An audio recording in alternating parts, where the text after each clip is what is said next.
If you want me to stay, I'll be around today to be available for you to see. I'm about to go, and then you'll know for me to stay. I'll be me. You'll never be in doubt. That's what it's all about. You can't take me for granted and smile. Calvin, please, I'm gone. Forget reaching by phone, because I promise I'll be gone for a while. When you see me again, I hope that you have been the kind of person that you really are now.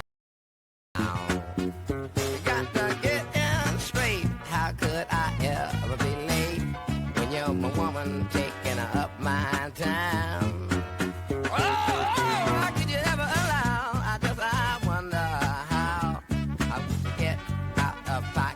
Fun. When you know that you never number two. Number one, gonna be number one. I'll be good, I wish I could. I get this message over to you now.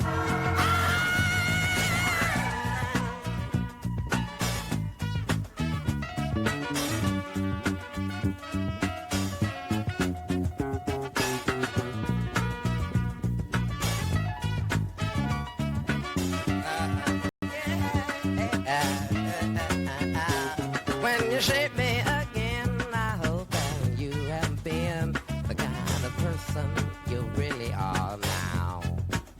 I'll be so good. I wish I could get the message over to you now.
some bottom so that the dancer just won't hide.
Funky.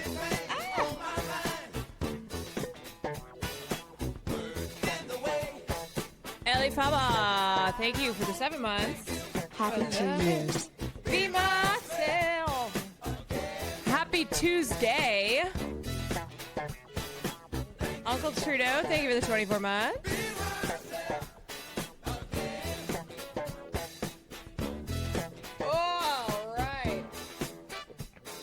Alrighty. Happy Tuesday, everybody.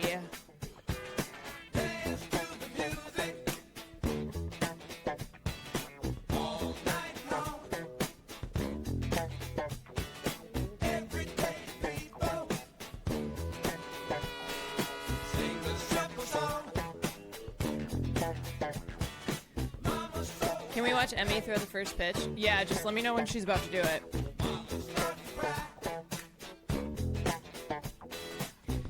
So, if you do not know, we've been listening to the sounds of Sly and the Family Stone.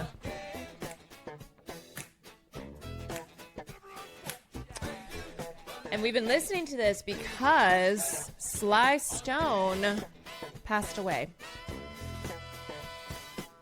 Died at the age of 82. And he changed music not once, but twice. And I want you to think of some of your favorite legends. Maybe Prince, maybe Jimi Hendrix. And know that their sound was inspired by the sounds of Sly Stone. So R.I.P. We'll talk about him a little bit later. We'll get into why and how he changed music. For loving, be myself. Anyway, how are we doing? Hello? How are we? Are we breaking curfew or what? You know what? Let's fucking go, okay? We're going out tonight. We're gonna break curfew, which is something that I didn't even have a curfew when I was in high school.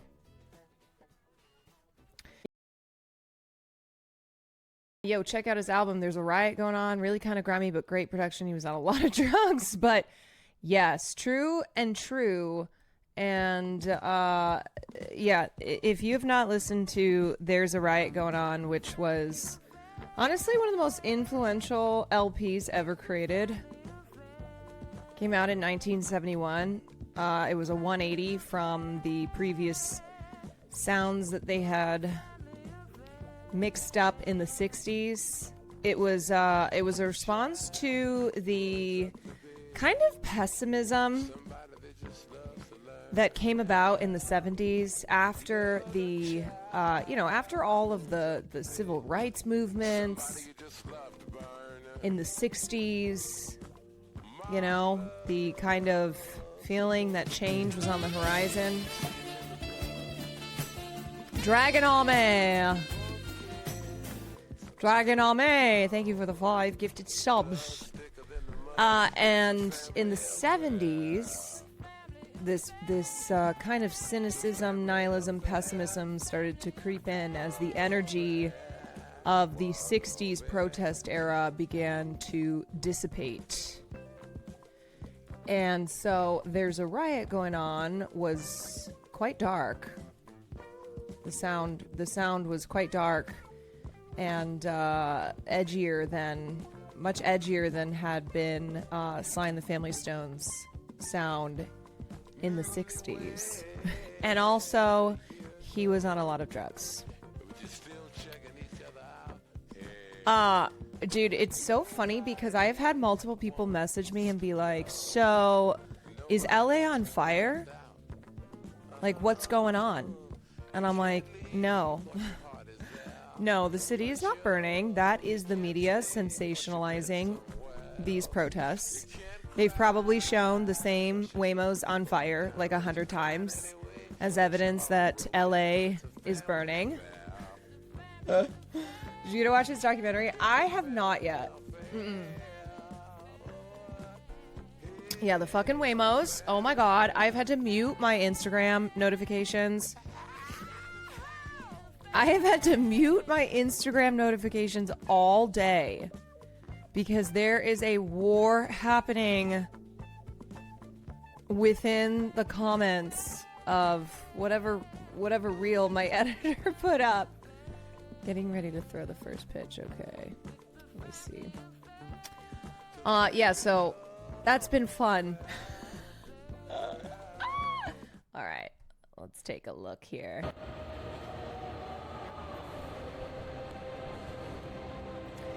So Will's currently in San Diego at the Padres game because Emmy, they're doing a sponsored stream where Emmy is throwing out the first pitch at the game and she's wearing cosplay. I don't know what character it is.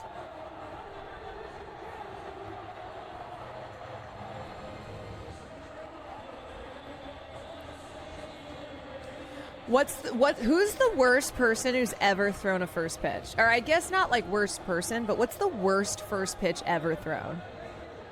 If Emmy makes the pitch, Will wins 1,000. If she misses, Bonnie wins 1,000. Oh. Okay, so we have some Gamba on the line. 50 Cent. 50 Cent was the worst. She's doing a Nike cosplay. Nike cosplay. What is happening?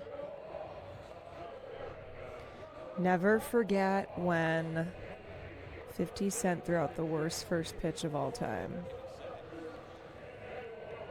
Okay, wait. We have time. Let's see. Ain't no way! Ain't no way!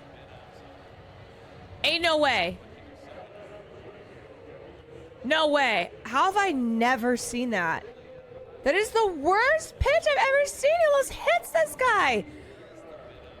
Look at this. Look at this. Oh my God. Okay, I love the laughter after because that's just objectively such a bad throw.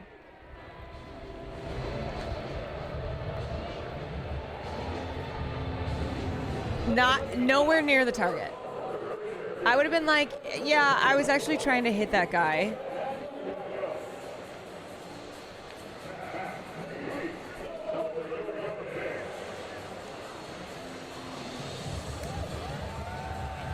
Who's that guy?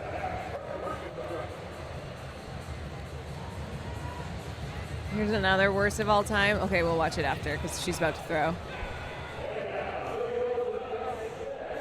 that guy doesn't look like Emmy.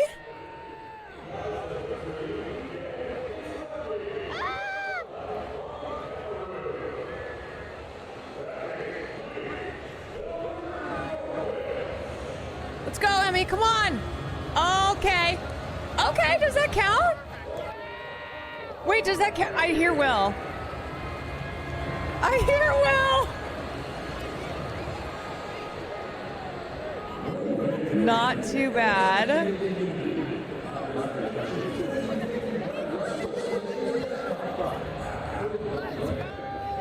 You know what? Much better than 50 Cent. I was too weak. I couldn't throw. That was perfect. You nailed it. You think so? Yeah, it was awesome. At least I didn't throw it back. Here, look what chat saying. They're all happy. That was awesome. 50 Cent should be ashamed. I was so scared. That wasn't too bad. All right. Good job, Emmy. Good job. You did that. I did it. You did that. Okay, now I'm going to look at hold on a second. No, let me look at this. Okay, Conor McGregor, piece of shit. It feels so good to laugh at that man. What a piece of shit. What a piece of shit. Wow. It's such an ego thing too, and you just know. Emmy did better than Conor McGregor and 50 Cent. Oh, what a loser. Is this the same? All right, Jordan, fire it in there.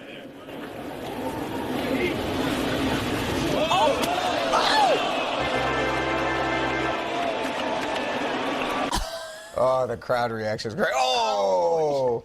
So that's Jordan Leandri. He's a Boston superfan. Now, this guy, he survived Ewing sarcoma, which is a very rare bone cancer when he was a young child. So his story is very inspirational. And they brought him over to Fenway many times over the years. He's a big fan.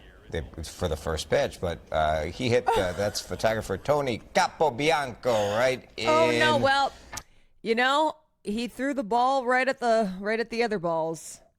To quote a legend, he should stick to using his hand to tap out. The Capobiancos. And of course he's not looking because he's looking through the viewfinder of his camera. Well, look what he did. So he posted on Twitter. No. There's his picture as the ball came right at him. I don't know who I feel. Oh, that's rough. Ooh, ooh, It is always funny to see. It's always funny to see people throw a baseball in a situation like that and then realize how hard it is. It's kind of the whole having normal people perform alongside Olympics idea, where you get a sense, you'll get a very accurate sense of how absolutely fucking beast mode Olympians are when you have like normal people. And then you do that with like, you put a normal person throwing a first pitch and you realize like how insanely good Major League Baseball players are. I would do an 80-mile-per-hour force-seam fastball right over the plate. Caitlin, thank you so much. Thank you. You know it. You know 80-mile-per-hour right over the plate. Isn't the mound 90 feet or something like that from the home plate? It's far as fuck. George Bush still has the all-time first pitch. George Bush first pitch. If you're throwing the first pitch, you better be practicing. Ceremonial first pitch.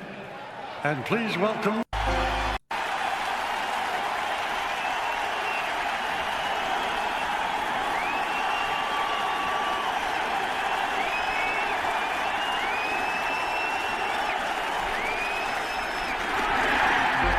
Okay, actually fucking nailed it.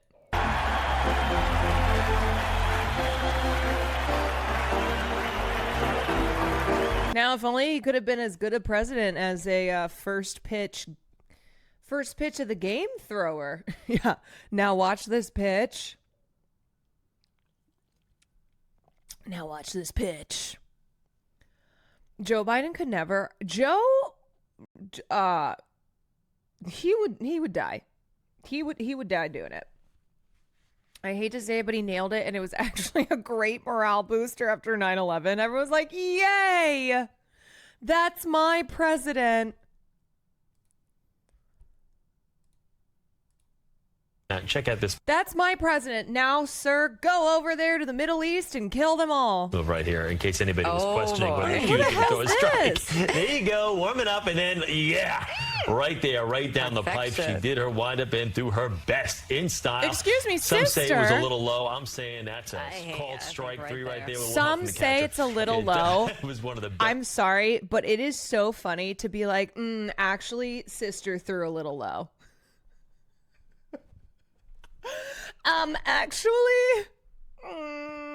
Actually, sister threw a little low. Excuse me. Better ceremonial first pitches we have seen over the years. Way to go, sister. Nice job. Kind of drop Really, low, really sis. great. Kind of drop low. Johnny Q, thank you for the 6 months. Thank you for letting me be myself. Let me know when Gavin Newsom is going live. Can we keep eyes on that? What's he speaking? Where's he speaking?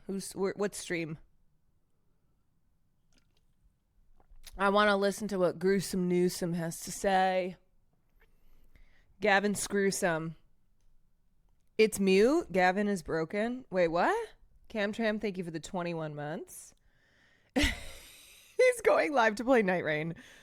Yeah, he's going live to play. Wait, there's no sound. Shut the fuck up. Are you telling me that a stream that the governor of California is speaking on to address the situation in Los Angeles is mute? I'm sorry. Are you telling me that Midas Touch has exclusive streaming rights? Excuse me. No way.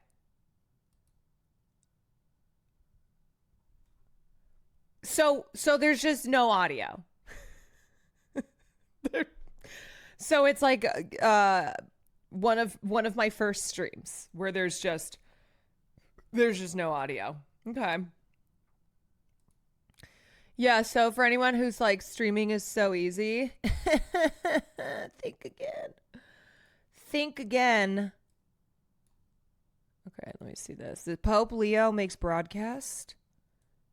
They're 2 strikes away from a win here in 2005 in Game 1. Oh my God. With Jenks on the mound. You guys, The last play. And Everett at the plate. The 1-2 pitch.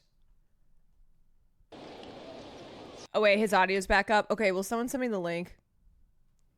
Can we watch it? Let's watch it. Send that shit to me.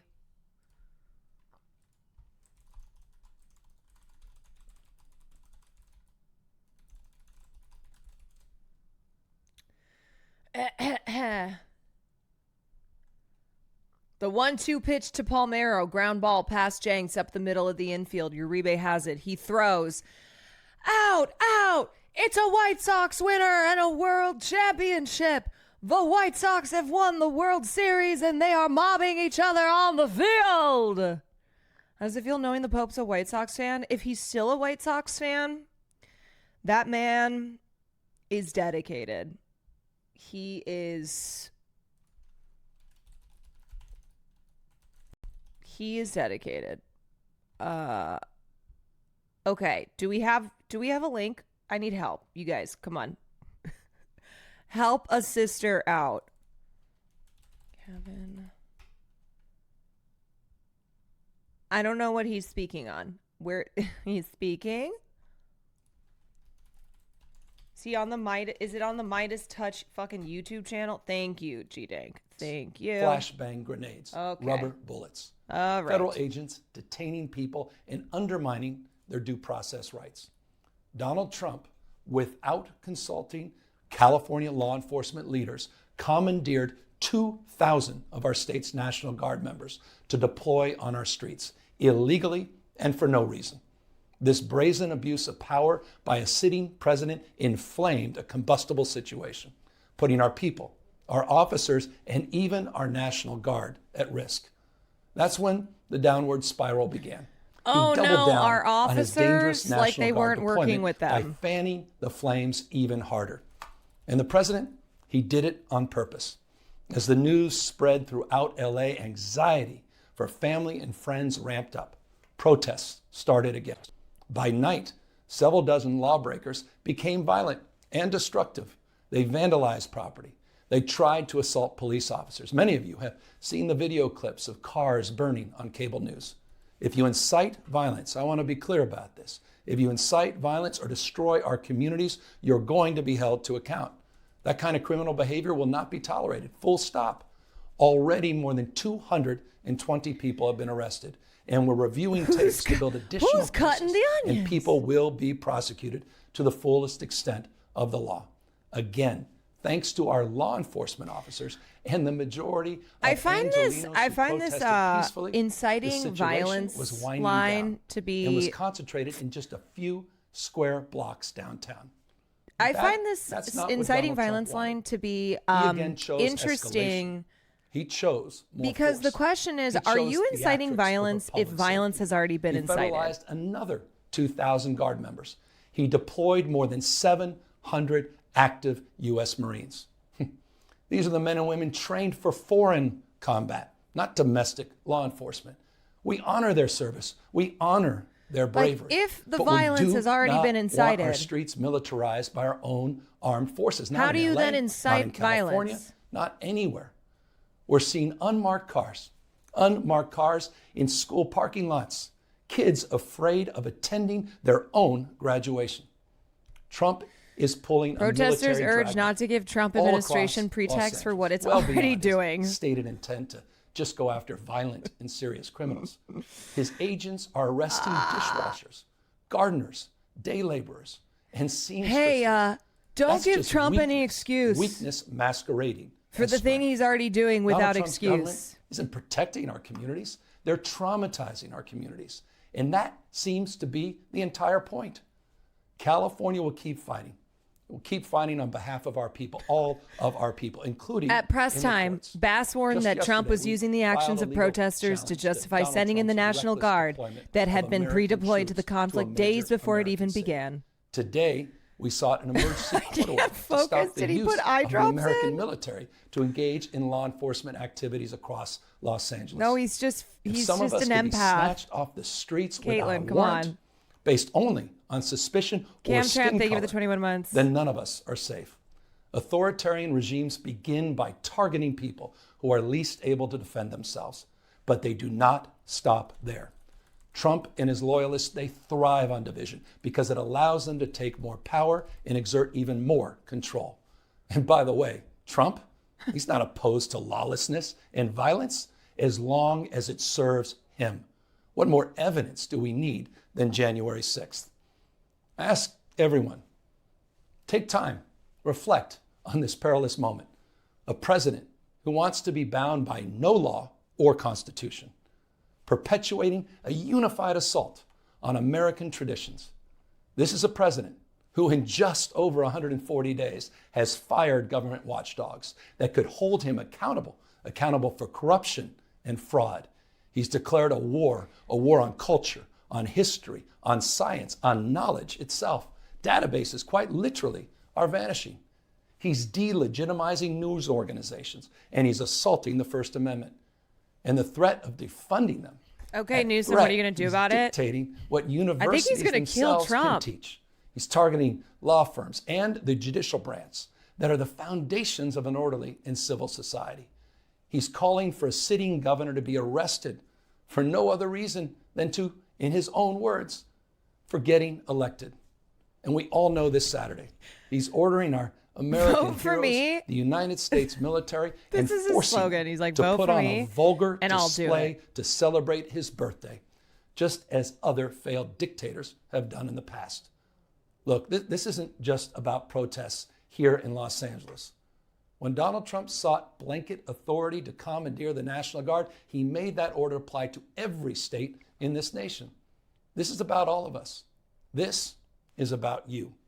California may be first, but it clearly will not end here. Other states are next. Okay, straight up, fuck Democracy Trump, but like, are the is Democrats next. going to abolish ICE? Democracy is under assault before our eyes. This moment we have feared has arrived. He's taking a wrecking ball to our founding fathers' historic project. 3 co-equal branches of independent government. Are they going to push for legislation to dismantle Speaker Johnson has an agency that is younger than Leonardo DiCaprio's girlfriends? Has increasingly been given way to the rule of Don. The founding fathers, they didn't live and die to see this kind of moment. It's time for all of us to stand up. Justice Brandeis, he said it best. In a democracy, the most important office, with all due respect, Mr. President, is not the presidency, and it's certainly not governor. The most important office is office of citizen. At this moment, office we all need to stand up and be held to account. Is me. A higher level of accountability. If you exercise your First Amendment rights, please do it peacefully.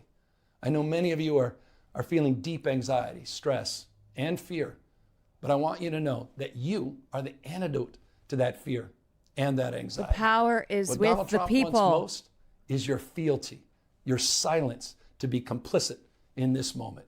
Do not give in to him. Huzzah!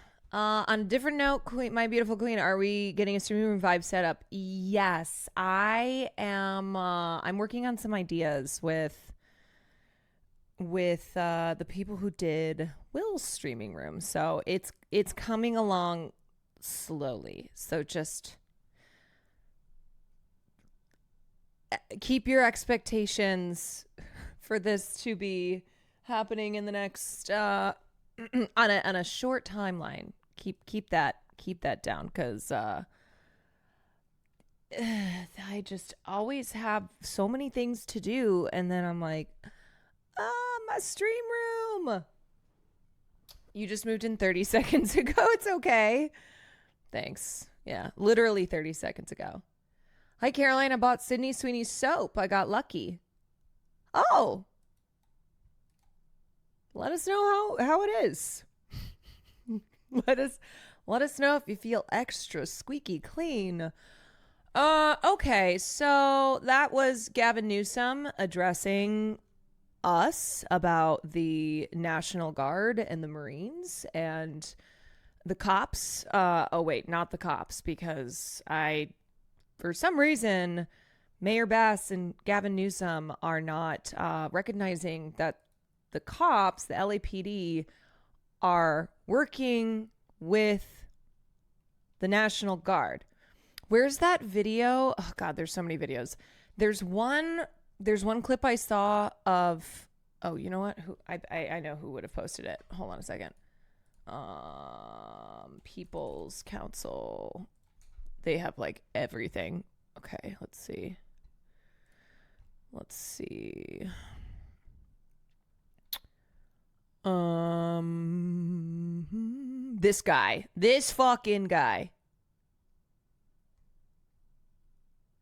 This fucking guy.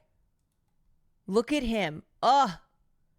He's so ugly. He's so ugly. That's okay. I'm gonna pop you right now. Oh, you're taking up my focus.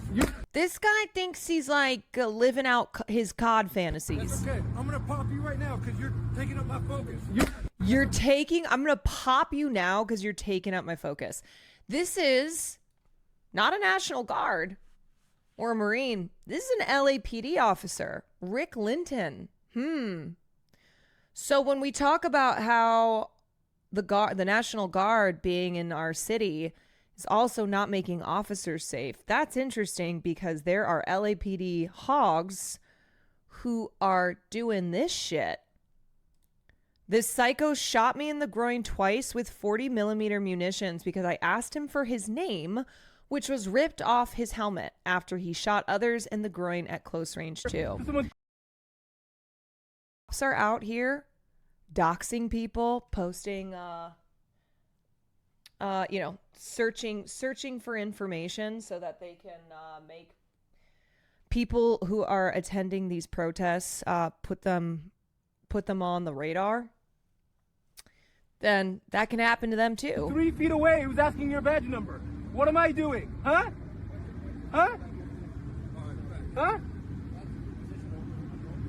Go ahead. What is it? I'm behind glass. What is your name and badge number? You work for us, bitch. What is your badge number? His eyes are literally red and glowing. His eyes are red and glowing. This is a demon. Behind glass. What is your badge number? Your name and serial number? Look at these demon eyes. Why'd you rip the name off your helmet?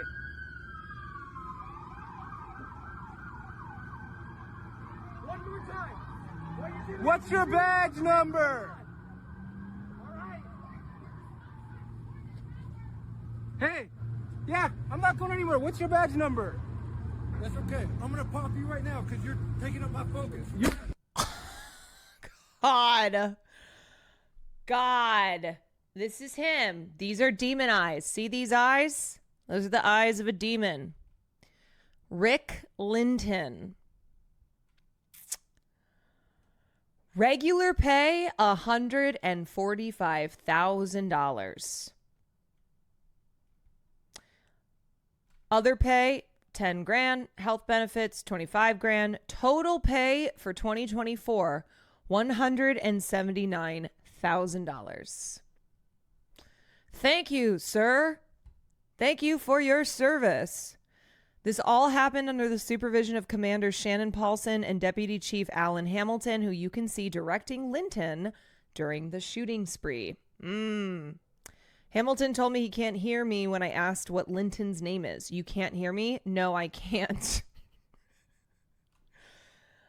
Yeah. Also, ethnicity Hispanic. Yeah. Remember, putting on the uniform, wearing the badge means that you are now a part of the system that is used to keep the civilian population under control through the means of violence and force. So it does not, your identity, your ethnicity, etc., that no longer is who you are when you put on the uniform. You belong to the blue. You are the color of blue. Sanborn, thank you for the 3 months. Jenny, thank you for the 25 months. I love him being like, I can't hear what you're saying. No, you can't hear me? No, I can't. Oh, but you could hear me say, you can't hear me? Oh, okay. Alan Hamilton, deputy chief. Total pay in 2023, $500,000. Wow. You know what? I am going to join the LAPD. Forget getting to 10,000 subs. I'm just going to join now because this is way more than I make. Fuck it.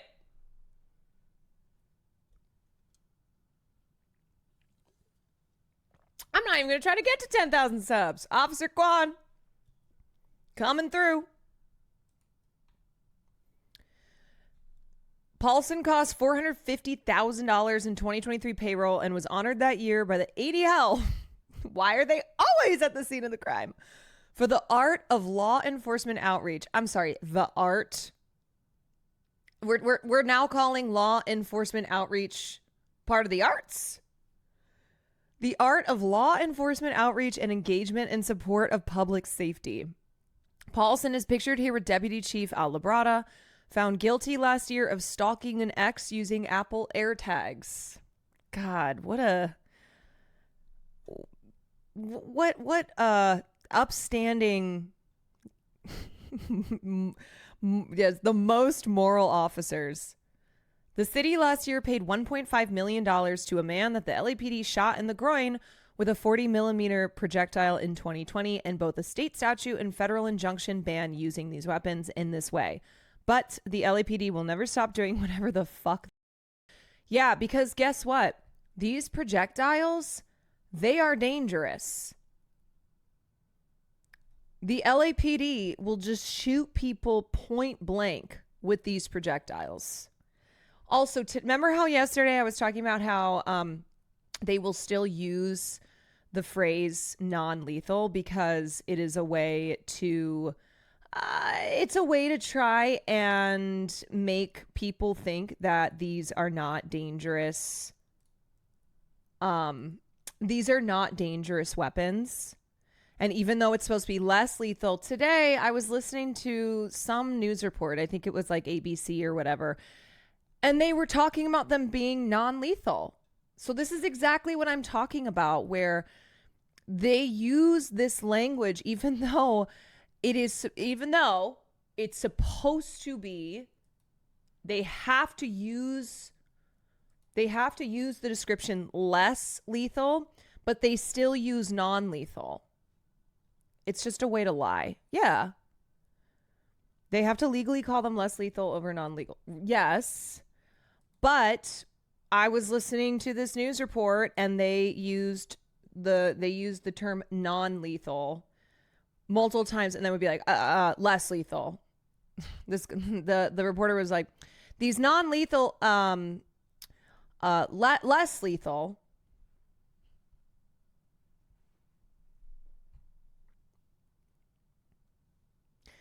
LAPD officer Rick Linton needs anger management issues. Disarm him first.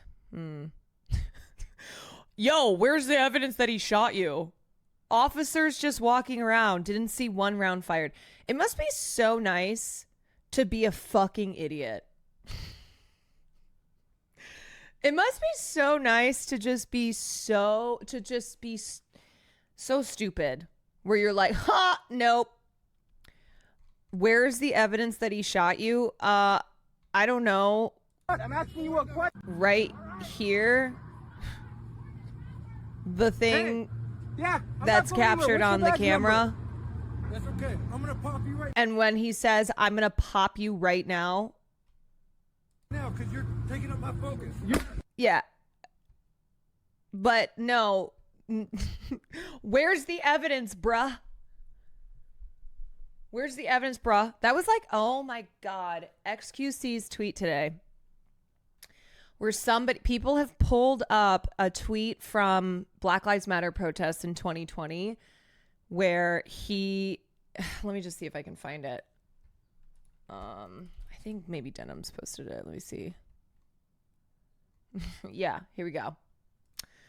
It's a shame it even has to be stated, but of course, hashtag Black Lives Matter. We fucking love you. Keep fighting the good fight so everyone understands this. I want everyone to feel safe, respected, and have all the same opportunities to do great. The replies, and then this is XQC Today, the replies on this really give good insight on how much fact-checking is being done on X these days. Most of the replies are saying, he changed, LMFAO. Literally not a single person even verified if the tweet was real. Cringe. Wait, the tweet is real? Ah ha ha ha ha ha ha. So, yeah. Bro thought his own tweet was fake. Bro thought his own tweet was fake because he has changed so much in the last 5 years. And I said this yesterday, but I really do believe in a thing called Hassan derangement syndrome, where I think a lot of these big streamers that Hassan has gotten into beefs with, right? I think they base a lot of their opinions, the shit that they say, off of whatever is the opposite of what Hassan is saying. I really do think that's the case, because I know this isn't due to him actually being radicalized to the right. I don't think that is really the case. I do think there's a lot of people who have legitimately become more radicalized, but I think, well, it's brain rot for sure. I think it's brain rot, but I also think it's because so much now of like the Twitchverse involves streamers just creating drama content around other streamers. And because politics has gotten bigger on the platform, and now you have people like Asmongold who do politics every single day, but it's all revolving around their streamer beef. Yeah, I don't think he specifically leans any way politically. It's all drama to him, for sure. Like, I believe that is the case.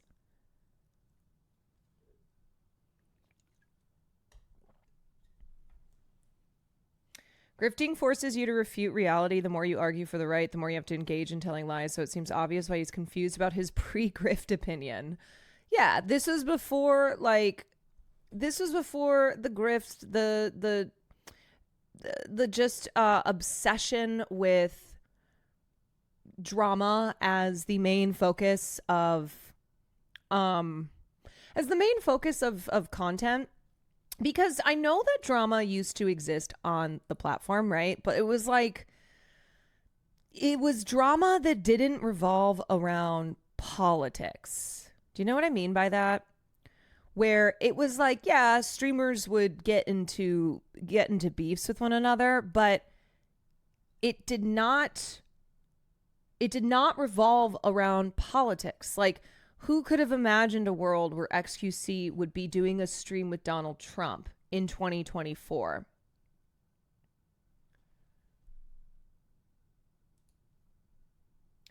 Asman literally was like, Hassan should protest, and then when he learned he did, he said he should get arrested. Right, because it rots your brain even trying to understand this, to like make sense of it. But that's what this is, where it's not about any type of principles. It's not about any real ideological beliefs.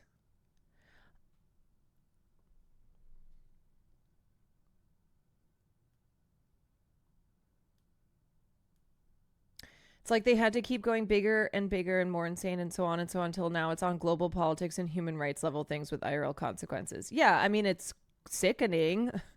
It's really gross to see how streamers are using global politics, how they're using just like these very real movements against injustice, the many injustices that are occurring in this world, as like drama content that revolves around Hassan. And as I said yesterday, Hassan is just a guy. He is a streamer. He is one person. It is insane to make all your content now as a person who has not ever been interested in politics, who is not genuinely interested in making content that is analytical, that is commentating on politics because you have any interest in it, but that your content just revolves around this streamer because you guys all hate each other.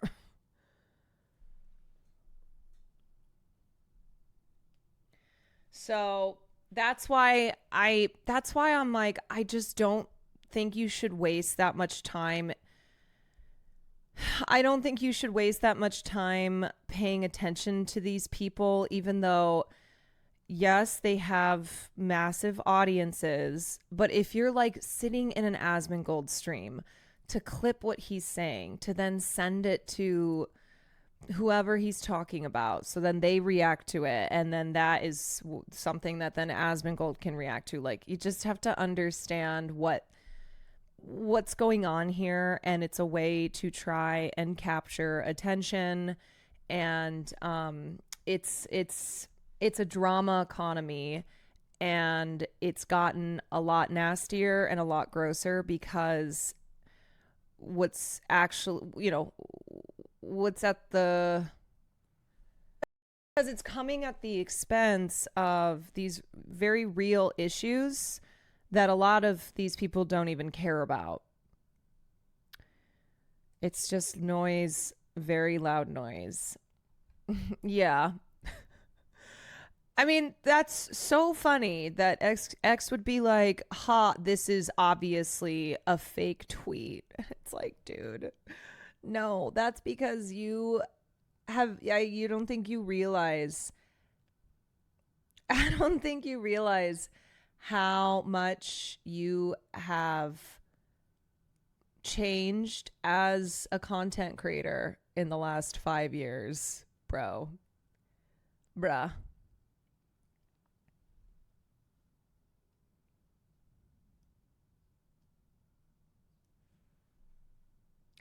Chatters who farm clip chimps, you're literally helping boost these shithead careers. Yeah, don't help them at all, Don't give them, don't assist them. Don't give them the thing that they want. They're huge creators. They don't need to chase numbers. It's so weird.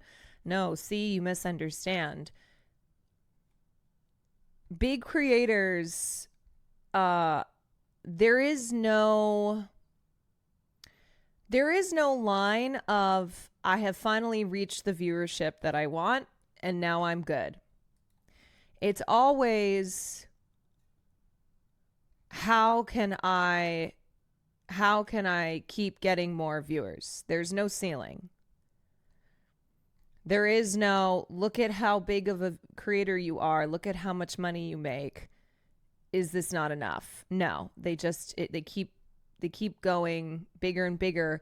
And then it's whatever meta is popular at the moment. And for a while now, it has been utilizing politics, well, specifically leftist, left-leaning politics, as a way to create drama content.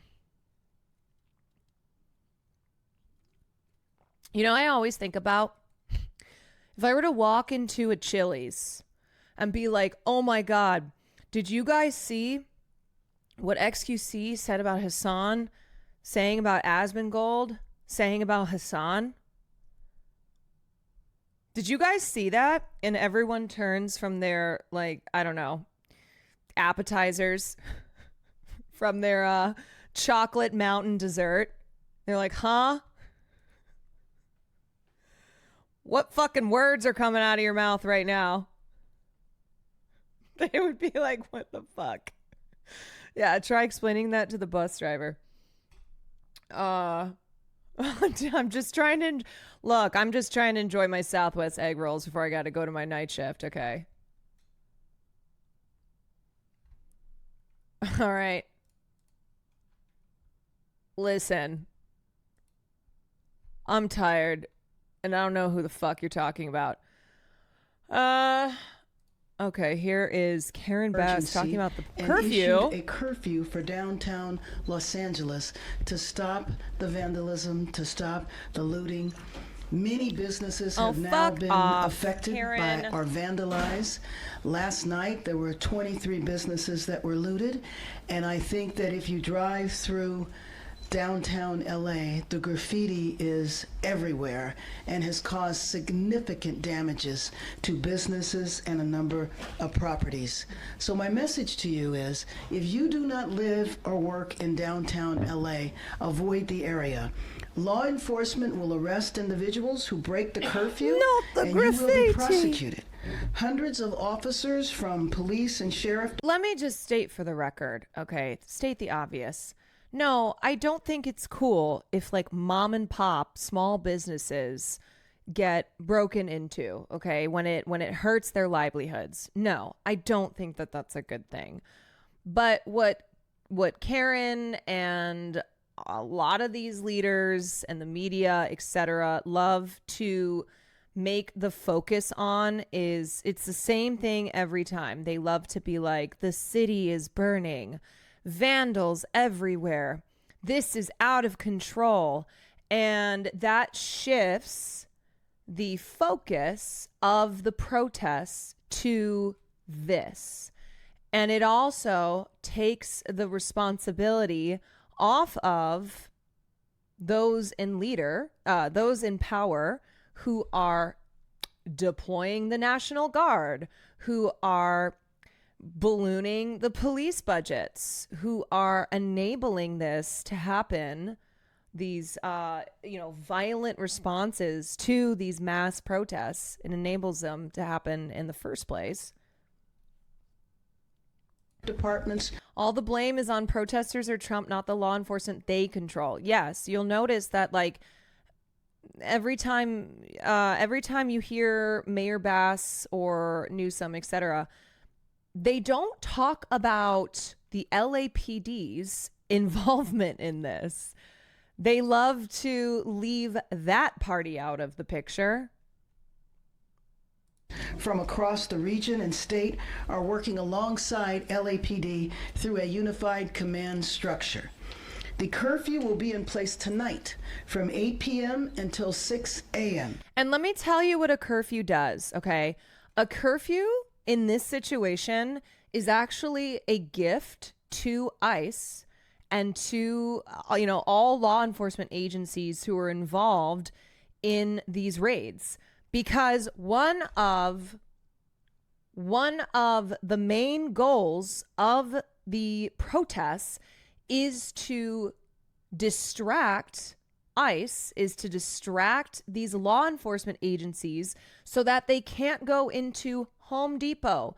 They can't go into other businesses where migrants are looking for work. They can't go into people's homes, into their neighborhoods, because they are too, they're too busy focusing on the protests. Like that has been an effective strategy. And protesters on the ground are saying like, yeah, we know that if we're here, then they can't be there. If we are here to like block them, to distract them, I am somebody who I don't have to worry about my citizenship status.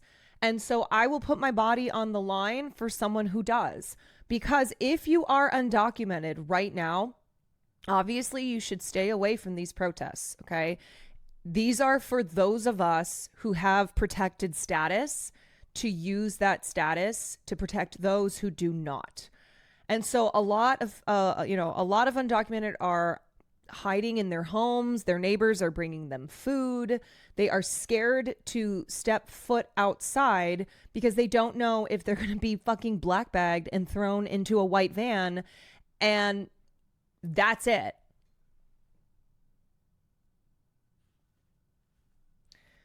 Yeah, it forces them to deal with protesters instead of abducting people. Yes. And so when you enact a curfew, and in this case, the curfew is from 8 p.m. to 6 a.m., well, guess what? They'll go at nighttime.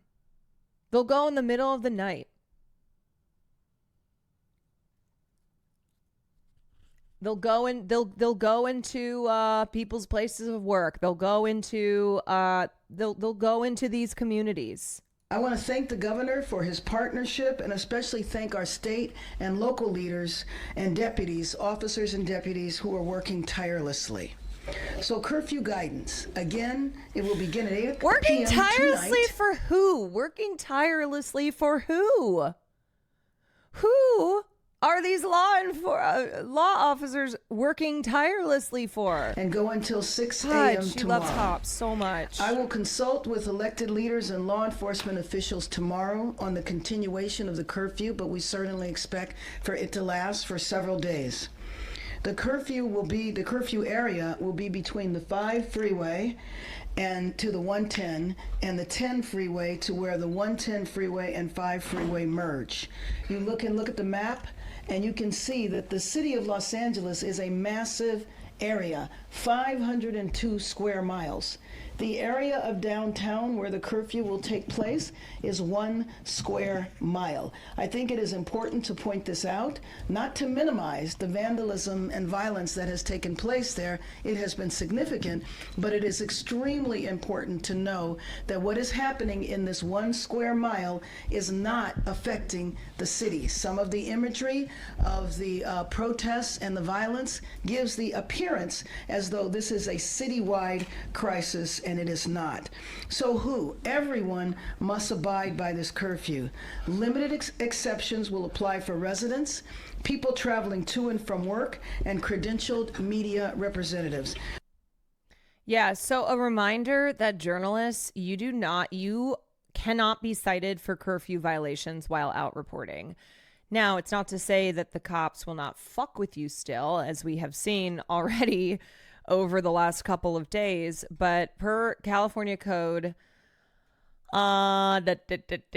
if peace officers, I love how they're called peace officers. If peace officers as defined in Chapter 4.5 of Title 3 of Part 2 close the immediate area surrounding any emergency field command post or any other command post or established police line or rolling closure at a demonstration, march, protest, or rally where individuals are engaged in activity that is protected pursuant to the First Amendment of the United States Constitution or Article 1 of the California Constitution, the following requirements shall apply.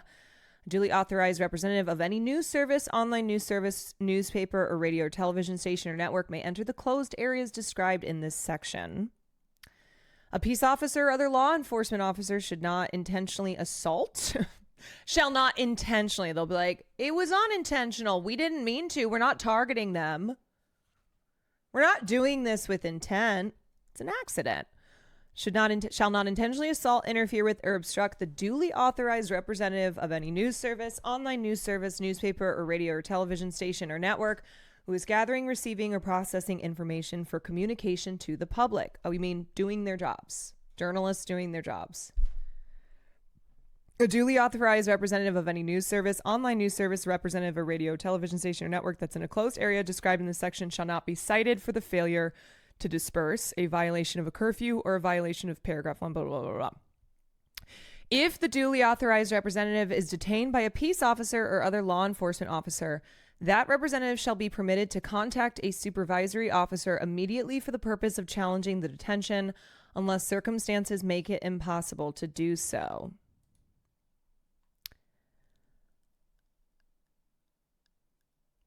You know what we need for Twitch? We need Twitch to have... We need Twitch to be considered an online news service. You know? So that Twitch streamers who are reporting on things, you know, who are out in the field capturing what's going on, that they will be considered authorized representatives of an online news service. You know? Twitch getting media credentials in that way. Because the thing is like, I've gotten media credentials for other events, like the event that I was at on Sunday. I was media credentialed.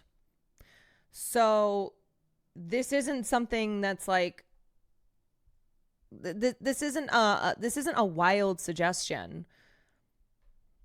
Twitch streamers who go to events where media are at will get media credentials for those events. So in the same regard, going to something like a protest, being able to be protected by, this specific code in the California Constitution, we should be able to have these protections.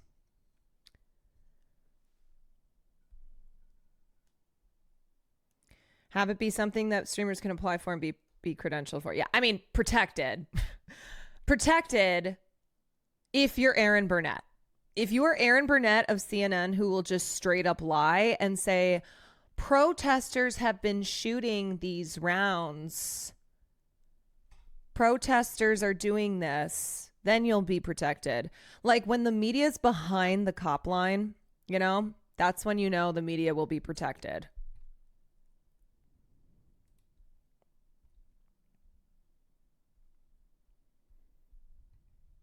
Is it actually defined in the law what qualifies, or is it an interpretation thing? Do they lay out specific qualifications for what constitutes a news source, like a news service? I do not know. Here, this is what I was referencing.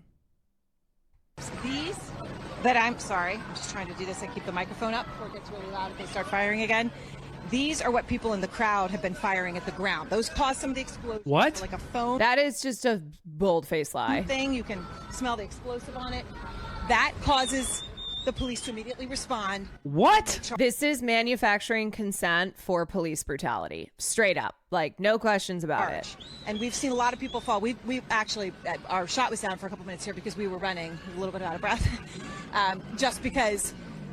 Also, look at how close Erin is. She knows, okay? She's not getting to the scene afterwards and then making presumptions. She is intentionally lying, and she can see with her own two eyes. And we have, there's so much evidence. There's so much evidence that these rubber bullets are being fired by the police. You have to get away from them. They just start running. What are those? Start firing a lot. Wait, does anybody know what those are? Yeah, and then there was an arrest back there that now I can't see. But when there was a I'm going to protester give you that fell another over and the second. police and the protester were just insane. I mean, I'm just trying to do this and keep the microphone up. Yeah, just straight up lying. Taylor Loren said, I watched the LAPD shoot these directly at protesters and saw multiple protesters wounded by them. 0 protesters were shooting rubber bullets at the police. That you just witnessed is straight up propaganda, manufacturing consent for police violence towards protesters. That is lying to the public so that they believe the narrative that protesters are violent. If protesters were shooting the police, there'd be a full-out massacre happening right now. Yeah. Can you imagine if protesters were actually shooting the police? If you think the police have been violent now, which they have, do you know what that would look like? If they were straight up in the crowd just shooting cops. Cops probably told CNN, we won't shoot you if you lie about this. Yeah, or CNN just knows what their role in this is. Journalists showing how they are essential both to a functioning democracy and a functioning fascist state.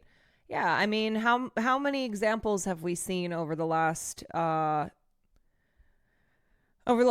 months of the mainstream media manufacturing consent for for the state, whether it is the state of Israel or the United States of America? They protect them. They help to control the narrative that is presented to the masses. Jake Tapper was out here retweeting Nazis today. Oh, that fucking guy. Like, what?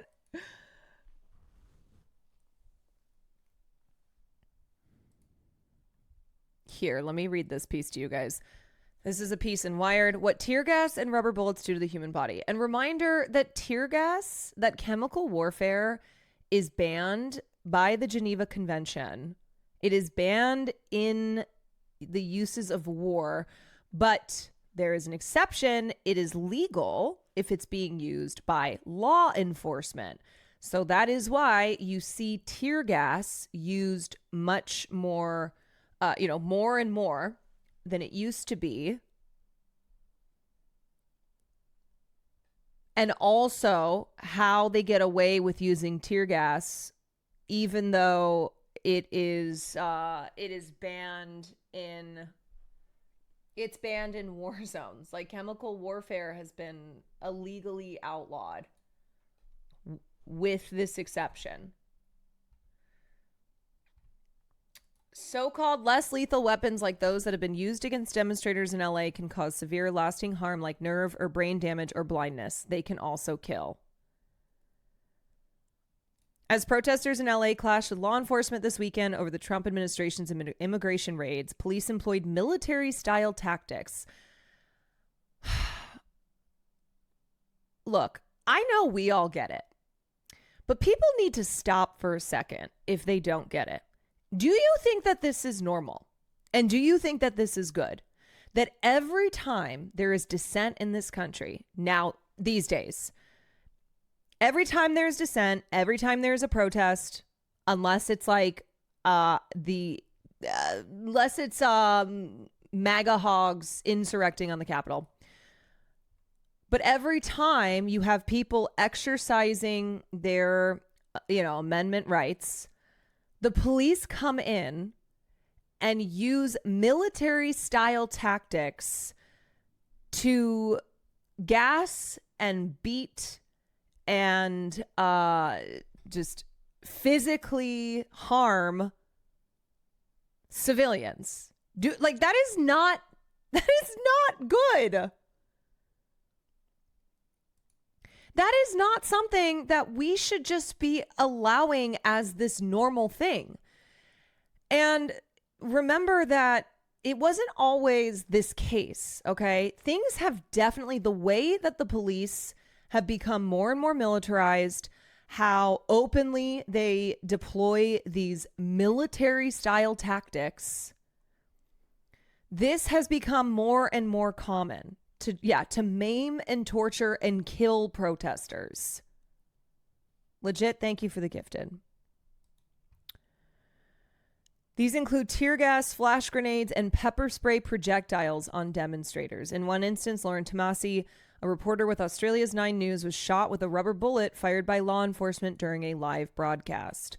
Though not explicitly designed to kill, these so-called less lethal weapons can cause serious health effects, and in some cases lasting harm. Also, children suffer especially from chemical warfare because their lungs are smaller, they are not as strong, and when it comes to who is most likely to die in the case of inhaling these toxic chemicals, children are very high up on that list. So the police just willy-nilly spraying this shit into large crowds is fucking psychotic. The use of these weapons can result in respiratory problems, head injuries, and even death.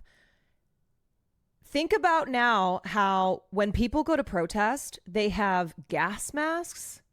They have all of this equipment and these tools to protect themselves from these from these gases and these grenades and these other weapons, these military weapons that the police are using. That used to not be the case, okay? Protest, yes, has existed in this country for a long time. We frequently, harken back to the protests of the 60s. But as far as how the police have changed and how their tactics that they wield against protesters have changed, it has gotten worse and worse because of this heavy militarization. But Caroline the Shitlips told me that Mexican flags being present is problematic. Have you considered that? Have you considered that in the city of Los Angeles, that there are Mexican flags, which is insane to have Mexican flags in Los Angeles, California? In the United States, police force of all types result in 75,000 non-fatal injuries requiring hospital treatment and 600 to 1,100 deaths every year. That is fucking insane, and that should not be normal. That should never be normalized. Tens of thousands of injuries and deaths because of these weapons of war. I mean, ironically, some of these weapons of war being outlawed in cases of war.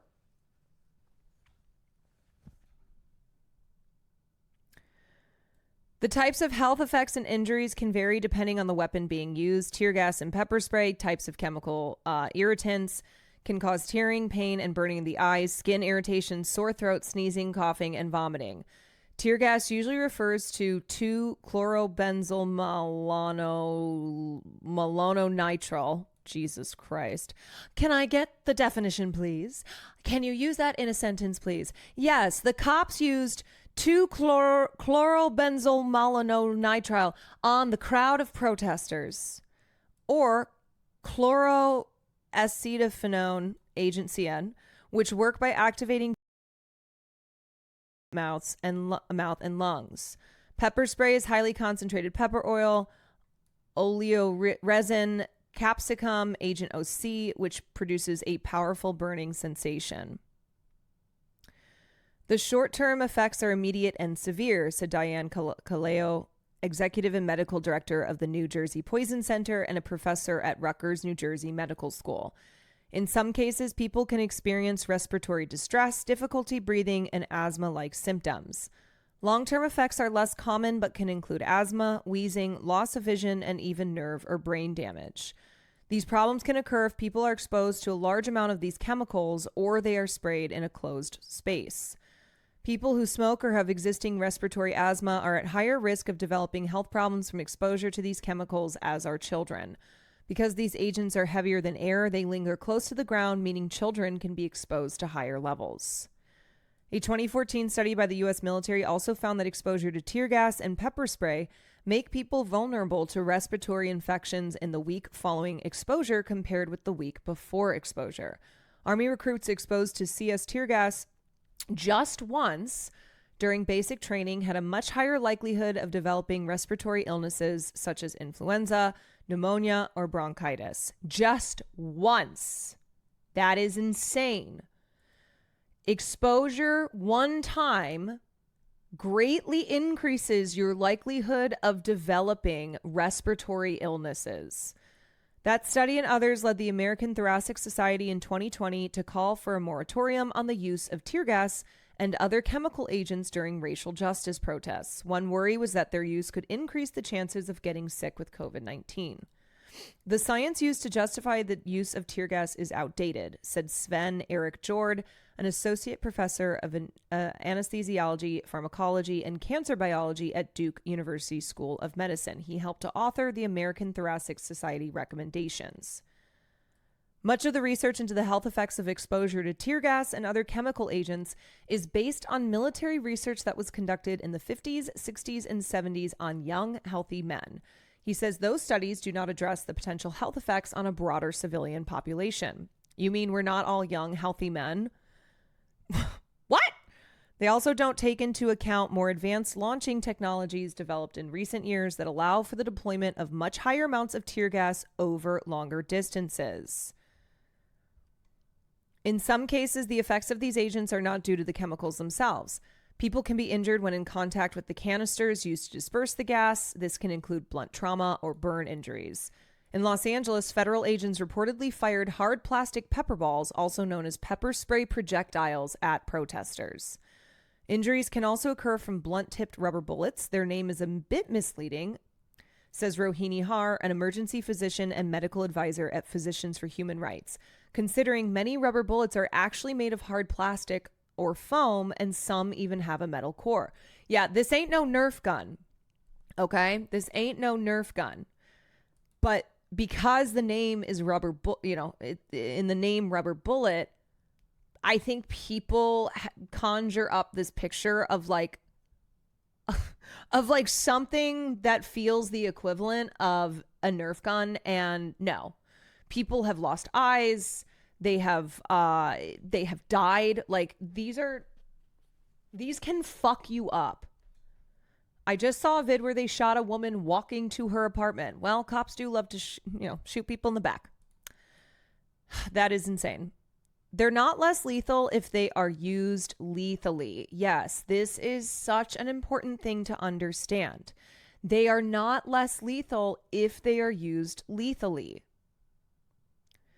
There are many, many instances of them causing death, and there's also a lot of trauma that can be caused even if they don't penetrate the skin. The biggest concern comes if these projectiles hit the neck or face, especially the eyes. And we know that the cops are not shooting at the ground. They are not shooting at people's feet. They are shooting people in the face. There have been cases of rubber bullets causing blindness, traumatic brain injury, and disfigurement, and less seriously, broken bones in other areas of the body. A 2017 study by Har and her colleagues found that around 3% of people hit by rubber bullets died from the resulting injury, while 15% of the almost 2,000 people studied were permanently injured. These should have no place in a protest. And yet, every time now that these protests occur, these weapons are to be found. A 2020 analysis released by Physicians for Human Rights and co-authored by Har found that at least 115 people suffered head injuries when law enforcement officers shot them with rubber and plastic bullets during the first 2 months of U.S. protests in response to the police killing of George Floyd. Do you see the media covering these? Do you understand why, when we are talking about how this is violence, a Waymo car being set on fire, who gives a fuck, when like this is what is happening? I can drink a movie night now. This is what is happening every time that people go out to protest. Oh, the violence of these protesters. Yeah, but that Waymo had a family. Wait, what was the tweet? ChatGPT, can Waymo feel pain? Can Waymo feel pain? This is why a lot of people don't give a fuck about these Waymos being on fire. One, because look at all of these instances of families being ripped apart by ICE officers. Look at that violence. Look at the violence within these detainment, that is found within these detainment places where there is so much abuse. There is such a violation of human rights. They are, there are investigations, tons of investigations into these detainment centers, and they are ripe with human abuse, human rights violations. And then look at the violence that is enacted upon protesters. Always.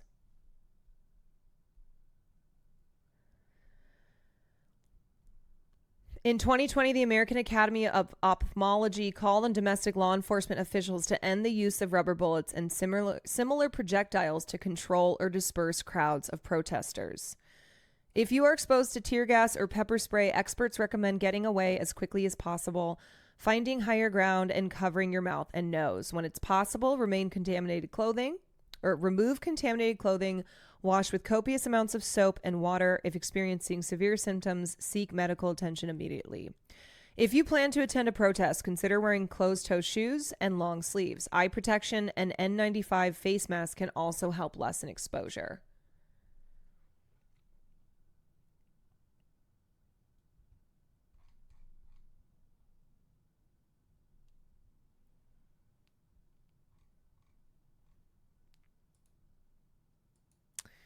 All right.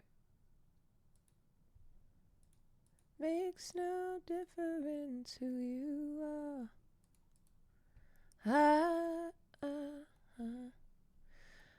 And everyday people. Okay, let's watch. Protests against ICE raids are spreading across the country. Oh, look who it is. This fucking liar. This fucking liar, Erin Burnett. You know what? If we lived in a just world, Erin Burnett would never be on television ever again. She would never, she would be kicked out of journalism. She would never get to appear on a television again because she is a blatant liar. A decision any minute regarding a curfew here in Los Angeles, which would take effect. She's the one who called tonight Mexican flags Mexican American last night. So as we anticipate that decision coming any moment, clear that the mayor of Los Angeles supports it. We've got live pictures of protesters in New York and Chicago filling the streets. In fact, new video just into out front of a car in Chicago moving through a protest. It appeared to push a few sign holders there in the protest in Chicago before then speeding away. So unclear exactly what we were seeing there. Also, large protests underway in New York City, protesting Trump's deportations and the use of ICE officers with those ICE raids. Shimon Prokupecz is out front in New York City. Whitney Wild is out front in Chicago. I want to begin, though, with you, Shimon, in New York. And what are you seeing there?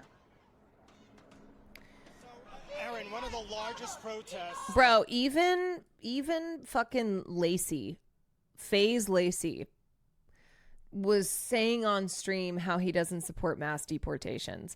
Because I think something to keep in mind is like, okay, yes, the country has shifted right as far as our overall views on immigration. But I think what it comes down to is a lot of people recognize that the U.S. system of immigration is broken, because it is. Like, it needs to be completely overhauled. But that is not in the form of this, which is targeting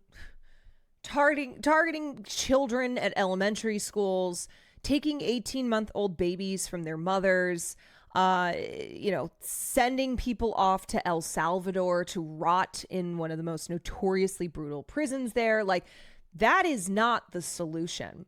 The solution needs to come in the form of fixing a system that treats human beings with dignity as they seek to relocate to this country.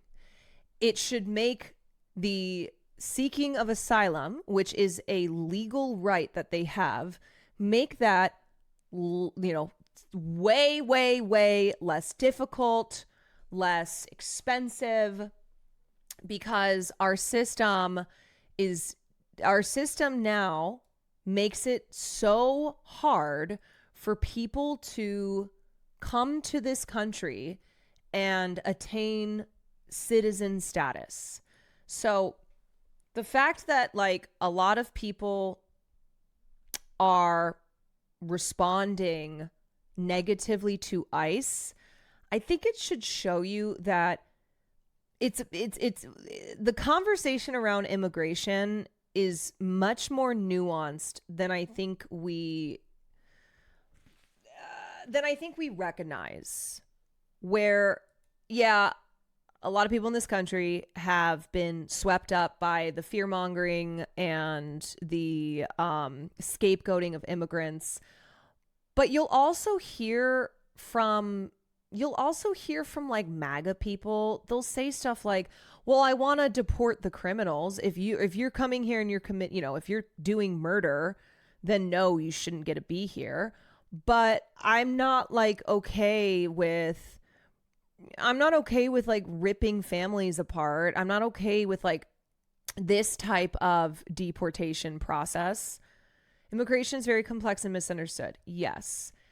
And I think mass deportation in the way that Trump is doing it will hopefully be turning more people away from this belief that like mass deportation is good, because it's not good for many reasons. And get them to approach it in a more nuanced way, where no, get rid of the signs that are saying, deport them all, because you're seeing the effects of that type of rhetoric and that type of power.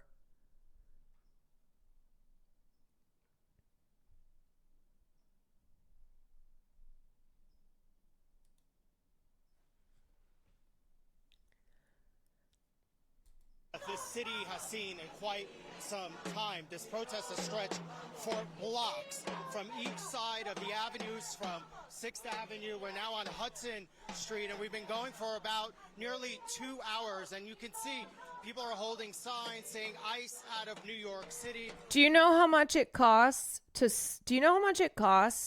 to deploy the National Guard troops that Donald Trump sent to LA? It cost $130 million. Those are the types of numbers that need to be spread far and wide. Do you think that some average Joe living in one of the more rural areas of California, finding out that $130 million, which is taxpayer money, is being spent to send troops to Los Angeles to beat the shit out of people who are protesting ICE in their communities? We've seen flags of Mexico. We've seen the answer is no. Palestinian flag, and really just a convergence of different issues and different concerns that people here in New York City have. Also, they all first gathered at around 5 o'clock Eastern here at Foley Square, which is right outside the federal building and ICE offices. And they then marched for about several blocks, and then they veered off onto another street, Varick Street, where there are more ICE offices and the immigration courts. And they stood there for several minutes chanting and getting together. And all of the traffic in the area was completely shut down. And it was the first time that we had seen the NYPD start to mobilize, start to gather to try and figure out how to get the street back open. But the demonstrators here left, and this is where we are now on Hudson Street. We are now marching towards a park where they plan on stopping, and we'll see if that continues. But what is so significant here, Aaron, certainly I've covered a lot of protests here the last several years. This is one of the largest demonstrations, certainly, that we've had here in New York City. As for the NYPD, they are letting them. They are allowing them to take over the streets, to march. Of course, the goal is to have them essentially tire out and then stop. But we're not seeing any kind of show of force. We're not even seeing NYPD in the middle of the crowd. Most of them, when they do appear, they're on the outside of the group, and they're just allowing them to... Why is Karen Bass enacting a curfew? Because she exists to protect property. And also, she is allowing law enforcement to do, as Karen Bass says, their jobs, which is also to protect property.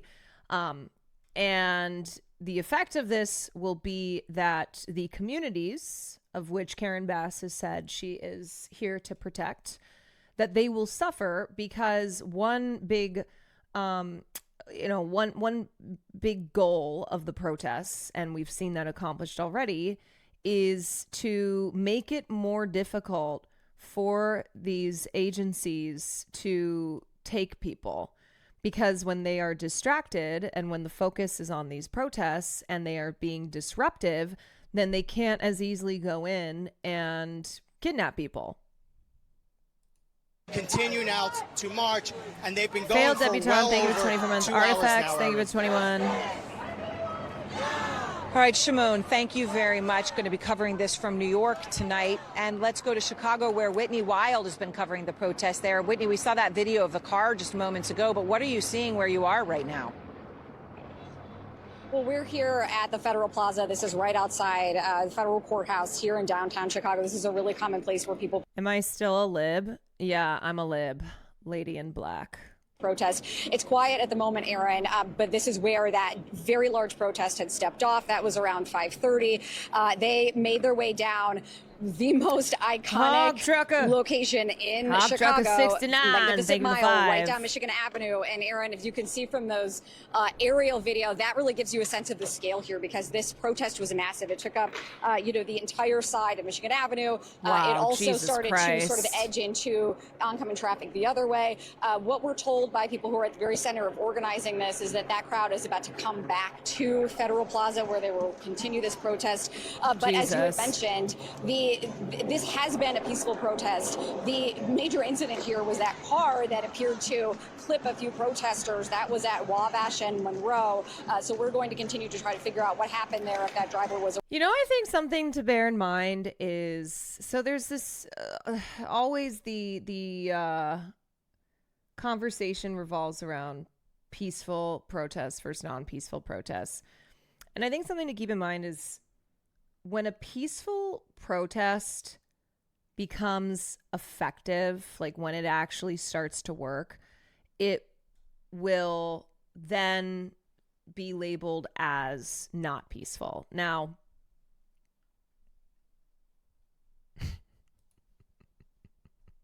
don't stand in road, don't get hit. Thank you. Thank you for your service.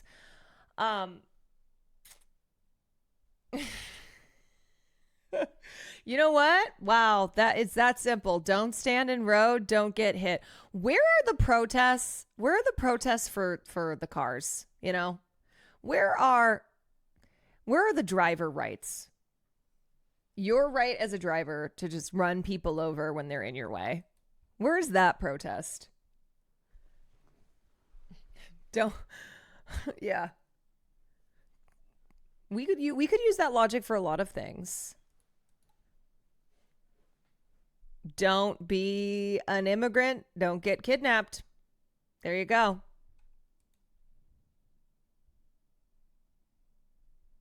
Don't be a Waymo. Don't get burned. Think people whitewash the civil rights movement? Oh, absolutely. And think MLK only made change because of peaceful protests when non-peaceful protests also played a huge role. Yeah, and towards the end of his life, he also walked back. His kind of adamancy on non-violence is the only way. And then guess what? He was murdered. He was killed. He died.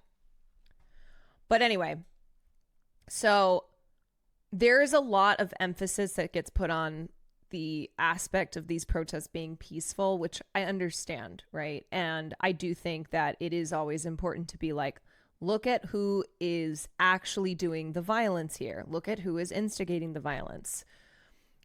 But I think it's also key to remember that when peaceful protests start to actually do something, then those in the media, those in the political class, they will quickly change their tune on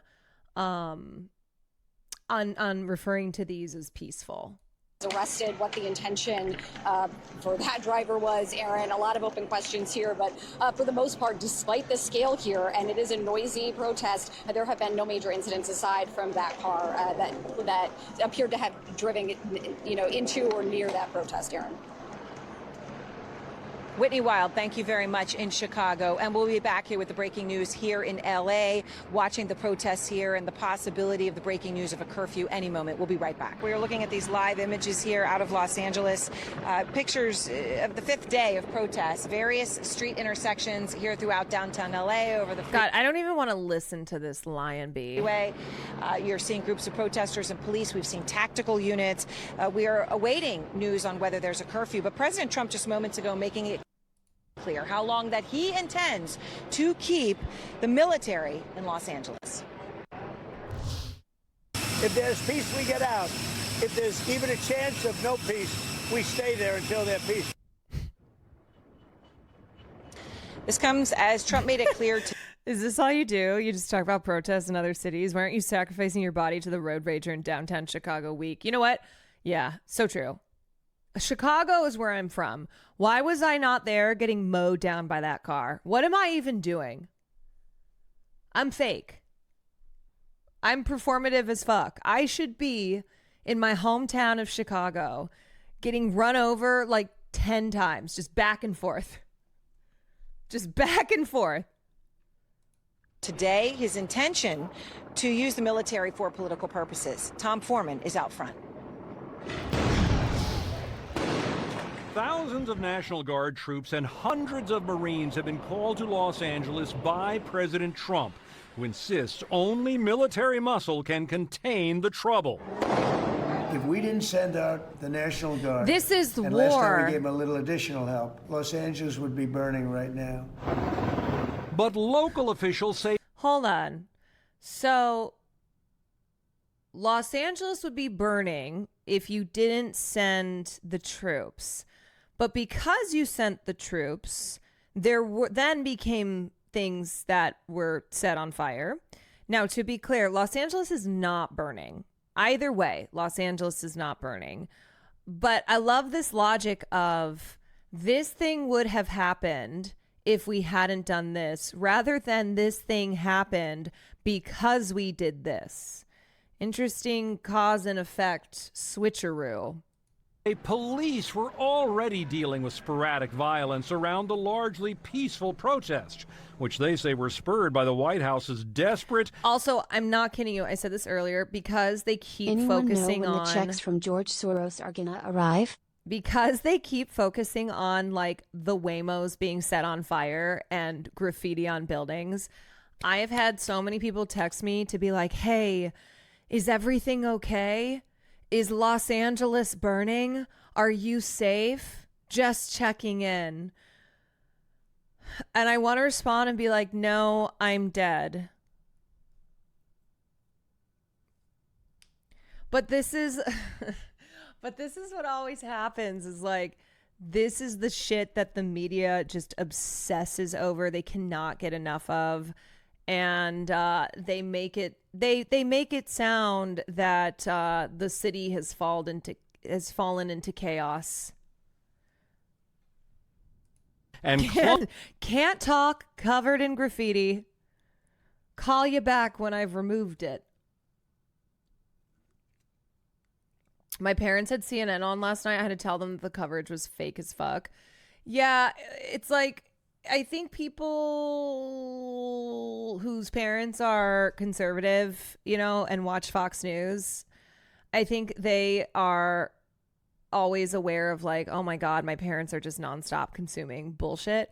But a lot of lib parents out there who are watching CNN, MSNBC, and are falling for this propaganda are like, oh my God, the cities are burning.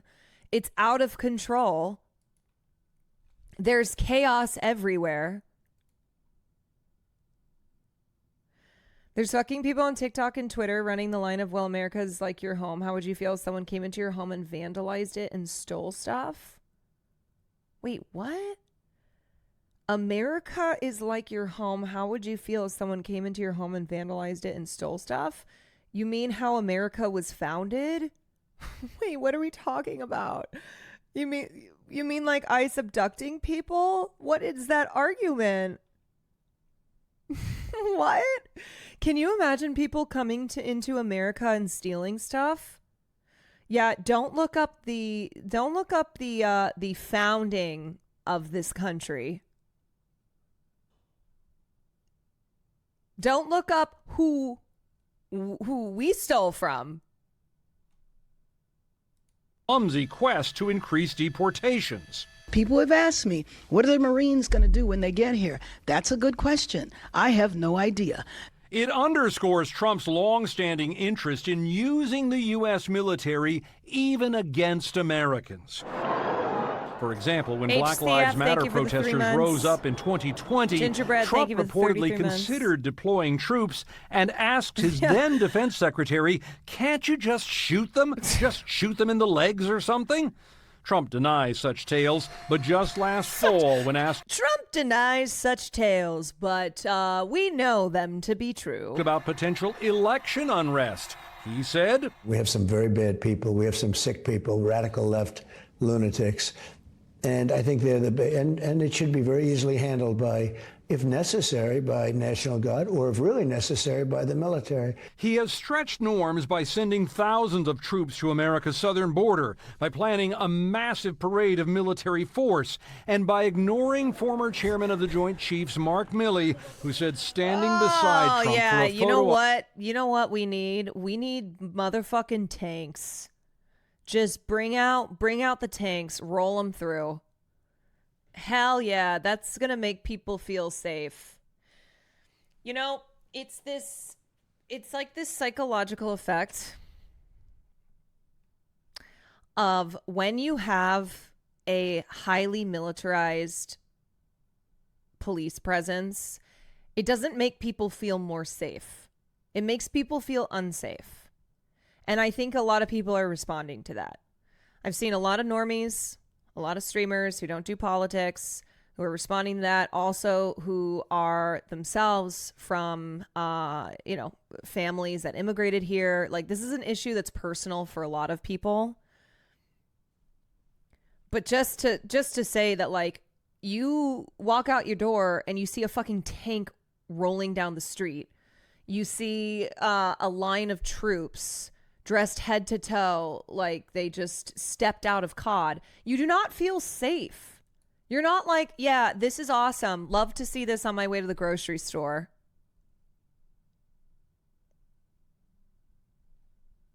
Up against the backdrop of the Black Lives Matter protest was a mistake. That's fundamental to the health of this republic. You never want the military in actual politics. To be sure, there are a few rarely used ways a president can call troops to enforce domestic law, including the Insurrection Act, aimed at stopping uprisings against government authority. But Trump did not cite that and send help when his followers attacked the U.S. Capitol in 2021, trying to overturn the election he lost. Instead, because that was making America great again. Okay, they had to do that. They had to storm the Capitol, chant about hanging Mike Pence, make threats towards many members of Congress, take a shit in the front halls, like all the things that they did.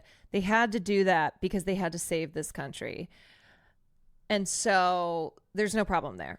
That's not a thing that we should be talking about in terms of it being an incredibly violent act, because these were red-blooded Americans protecting their country. You know, you want to talk about an invasion? It's like, look at these fucking freaks coming from Beverly Hills into Washington, D.C. to the Capitol. Like a hairdresser from Beverly Hills hoisting a MAGA flag, scaling the walls. Pardoned all those protesters on his first day back in office.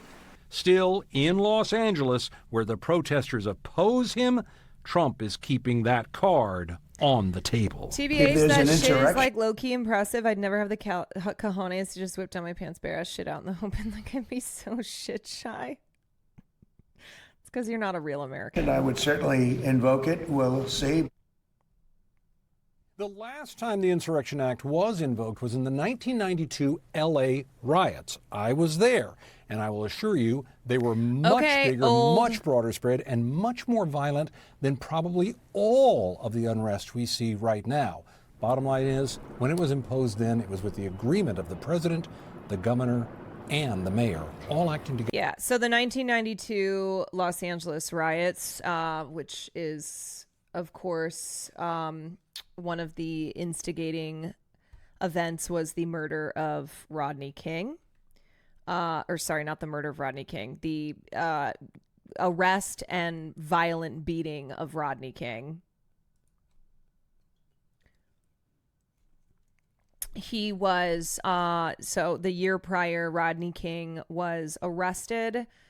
He was driving drunk, and the officers who arrested him beat the shit out of him, and it was recorded.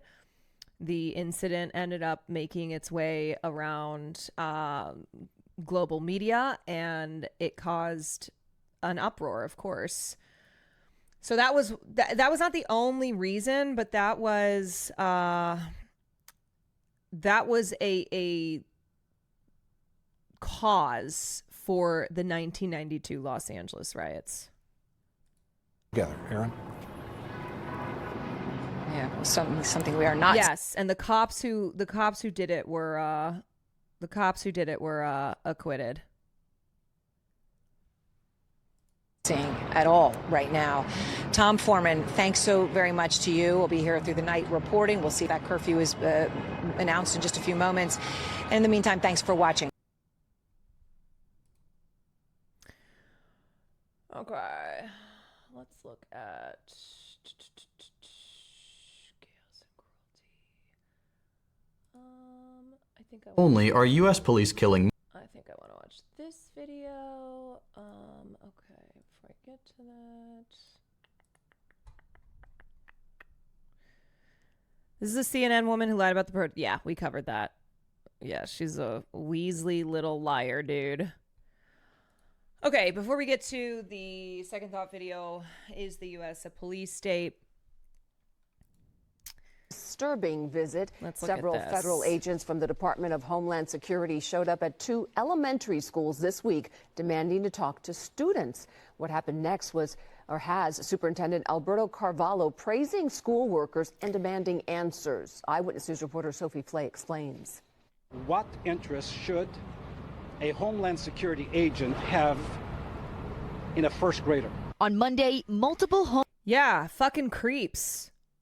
Why are these Homeland agents trying to talk to kids? Fucking pervs. Homeland Security agents showed up at 2 elementary schools in Los Angeles, according to LAUSD Superintendent Alberto Carvalho. These agents were stopped, questioned, and turned away by principals at Lillian Elementary and Russell Elementary Schools, both in the Florence Graham neighborhood. They wanted access to the students to determine their well-being, based on, according to the agents, the fact that when they entered this country, they entered as unaccompanied minors. It is well known that these students are under the care of relatives. According to Carvalho, the agents claimed they were not part of immigration and customs enforcement. They conveyed to both. Yeah, okay. So again, this is the kind of stuff that I do believe your average person goes, what the hell? I didn't mean that when I was talking about how we have an immigration problem and we need to do something about it. Like, I do believe that in the heart of the average person, this is not something that they're like hoorahing over.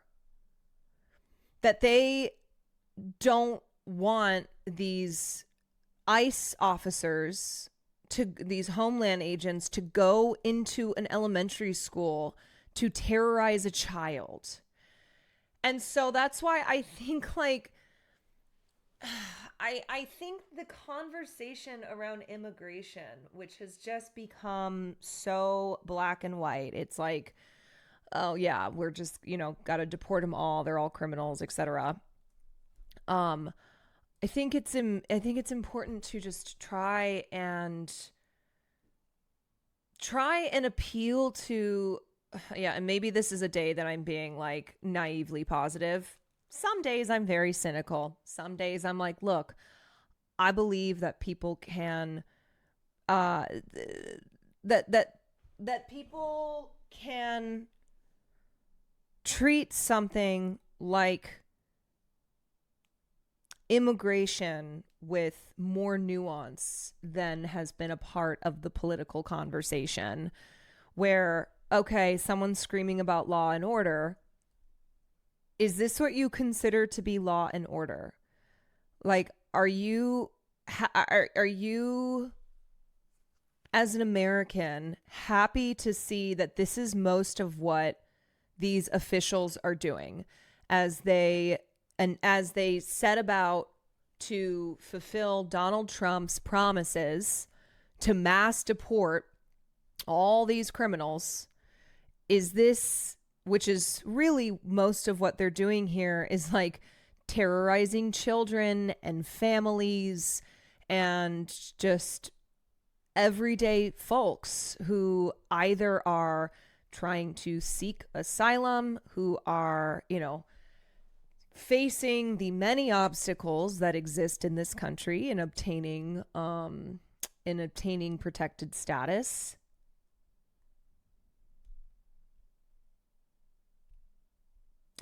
My parents are very conservative and Mormon and usually get mad at anything political talked about in the house that goes against this. This last week, my mom has constantly been talking about how bad and wrong what they are doing are. I have some hope. Yeah, and I think you go, okay, question. Do you think that this little girl should have no ability to stay in this country? Like, do you just not want a single person from any country to come to the U.S.? You just want to completely close down. That's it. That's all. No one's coming in. And people, like your average person will go, no, but they need to come here legally. It's like, okay. And then you lay out how broken the legal pathways to citizenship are. All right, here we go. Already someone in chat saying, no, you come in the right way like every other country. What do you mean every other country? Do you mean like South America, not South America, South African white people who are fleeing genocide who Donald Trump like personally brought over? Anyway.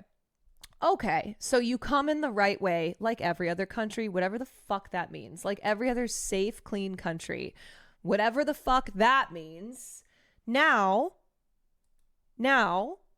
do you think that these people are not trying to do that? That they are not trying to seek asylum? That they are not trying to apply for citizenship? Because guess what? It is not easy and it has only gotten harder. They are arresting people who are showing up to their asylum appointments. What are they supposed to do? They're showing up to their appointments and they're being whisked away by ICE. They don't even have a chance.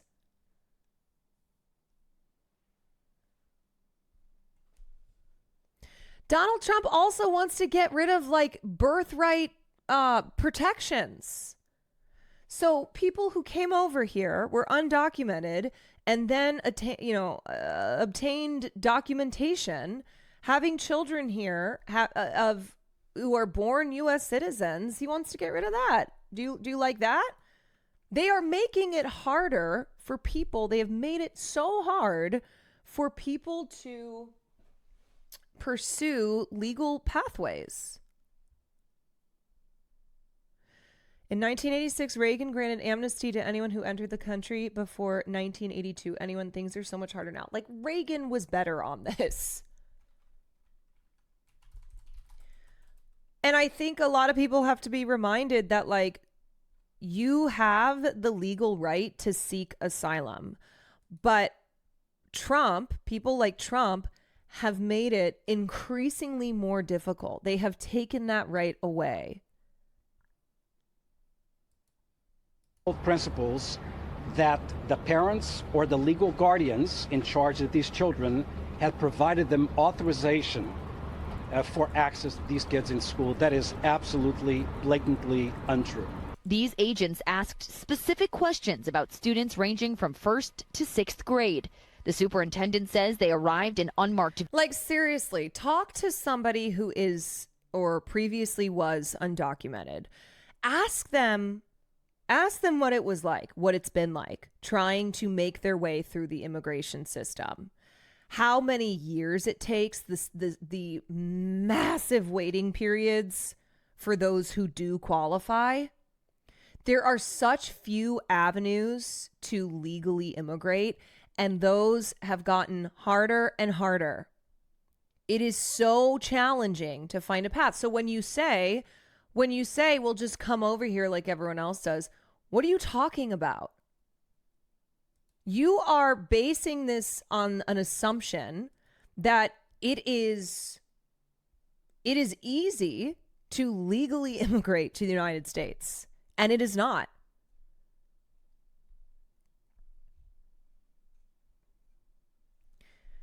Fewer than 1% of people today who want to move permanently to the United States can do so legally. Fewer than 1%. It's like the Prohibition era where they outlawed alcohol, but they're doing it towards human beings. It took my friend 17 years to get his, despite him getting a master's degree in the process, still no citizenship. Yeah.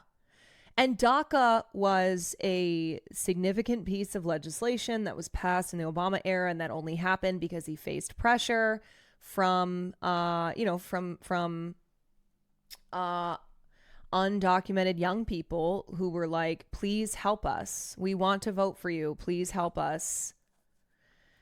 And DACA was still not, it was better. It was something, but it did not guarantee citizenship. Like it was still something that you had to every 4 or 5 years, you had to reapply for Dreamer status.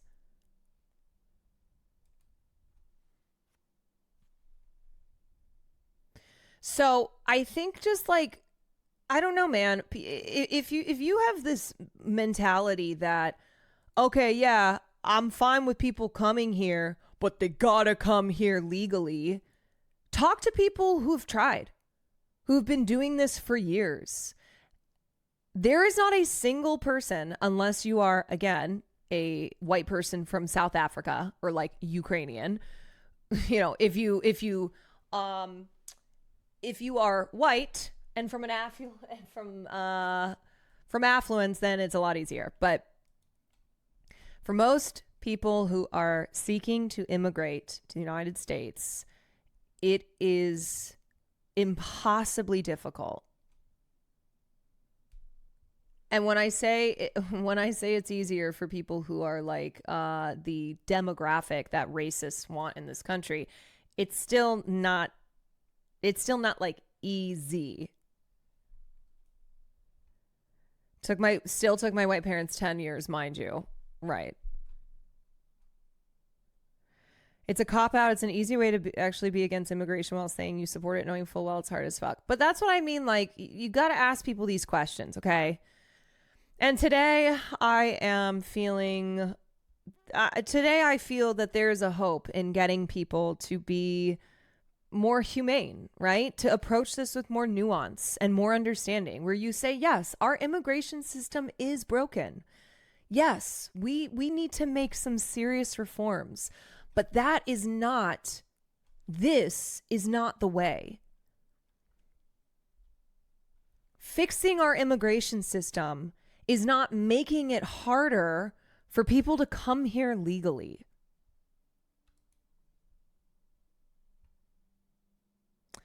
There were a good 40 to 50 of us in downtown Davenport. Let's fucking go. Protesting against ICE this evening. Love it.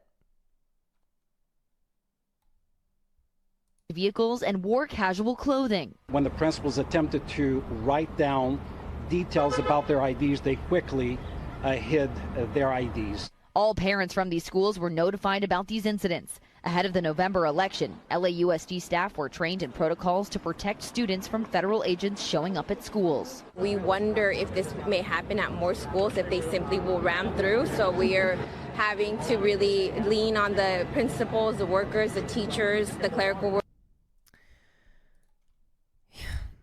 It's like, do we want to live in a country where kids are being ripped out of elementary schools by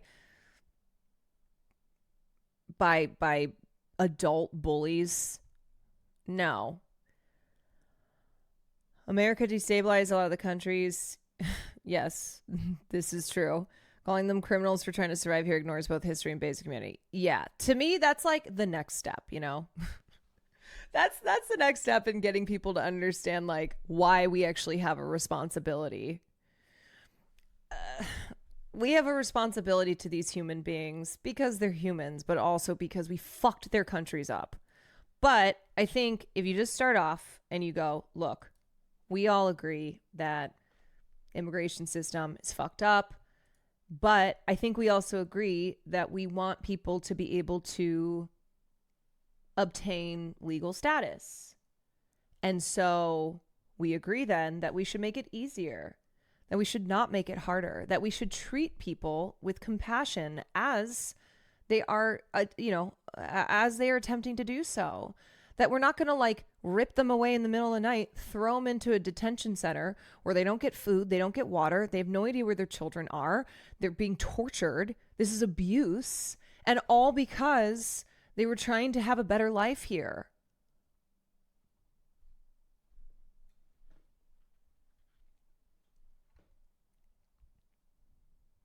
Unfortunately, my father's new wife in the Philippines spent years getting citizenship, and she's strongly against immigration reform, even though it means she can't have most of her children visit here. Yikes. Yeah, that's a tough case. That's one of those where you go, bro, you fucking know how hard it was to get citizenship. But I think it's you know what I think that is, though? I do think that is fear. I think it's fear, and I also think it's, well, I had to go through this. It was so hard for me, so I'm not going to, like, why should you get any help?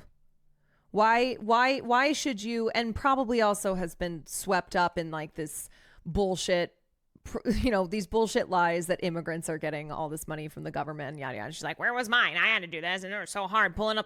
Classic pulling up the ladder. Yeah, and that's a tough thing That's a tough mindset to break. I'm one of the good ones. Permission to yeet the chatter you were talking to earlier. Who is the chatter? Name them. Let me see. Let me pick them out. Dan 30. Okay, bro, illegal people with no documentation can kill, steal, and whatever. We have no documentation of them. It's illegal. Why don't we focus on making their countries nice?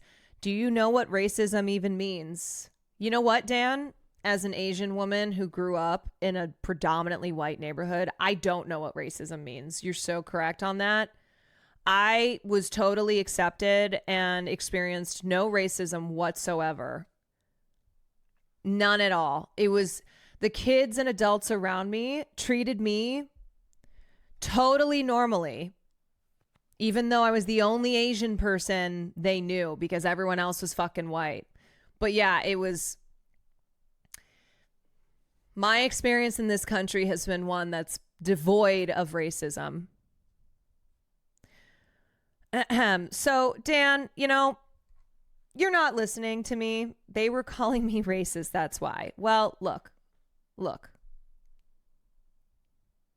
When you say things like, you come in the right way, like every other country, like every other safe, clean country, what you're doing is, first of all, treating all of these undocumented migrants who are being targeted by ICE like they're all coming from the same country. They're not.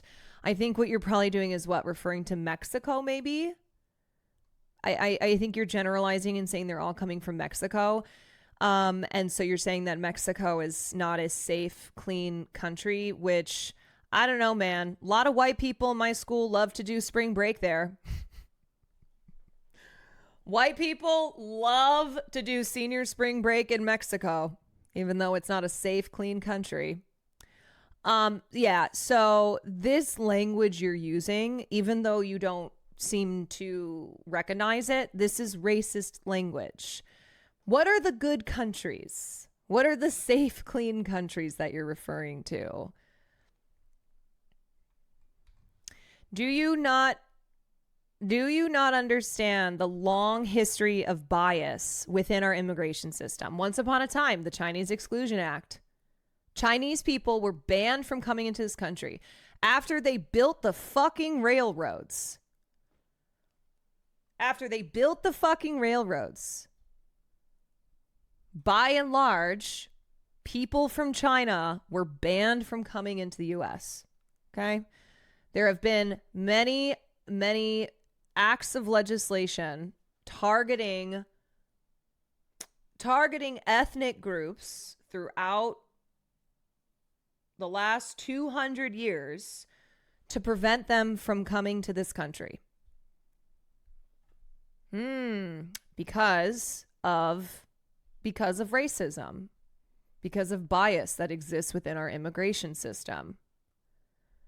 Okay, look, I love you guys. I'll be in Japan in a few months.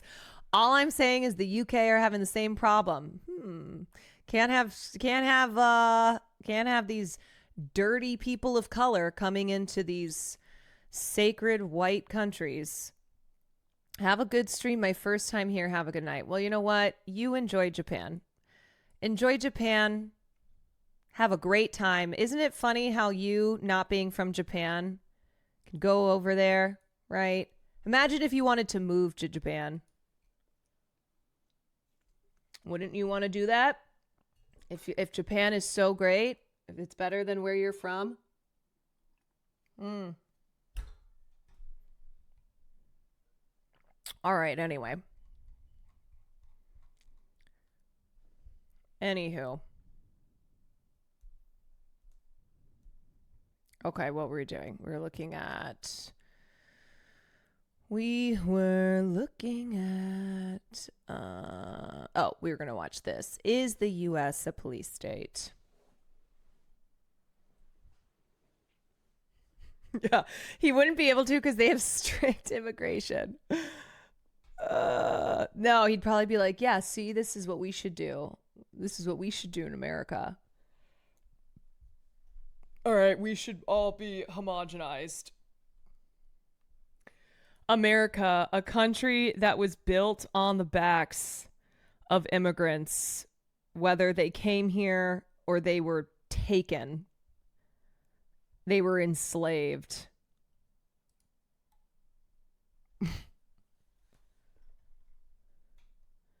That's the crazy thing. It's like people who love to act as if they are from here and others are not. Your family came here. Your family, unless you are indigenous, truly, unless you are native, you fucking, your great-granddaddy, great-great-granddaddy came over here on a fucking ship. And there were people already living here.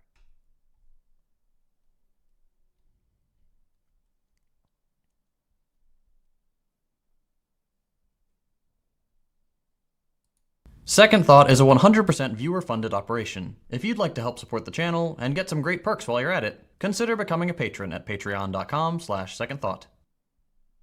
Protests against the war in Gaza. Arrests in New York City. Students clash. Sorry, is that loud enough? Is that loud enough for ya? With police. Chicago Police Superintendent Larry Snelling has a direct message to those that plan to protest. Peaceful protest does not necessarily mean that someone is exercising their First Amendment rights. First Amendment protection is only there if you're not committing a crime. And you can be acting out peacefully, but still breaking the law.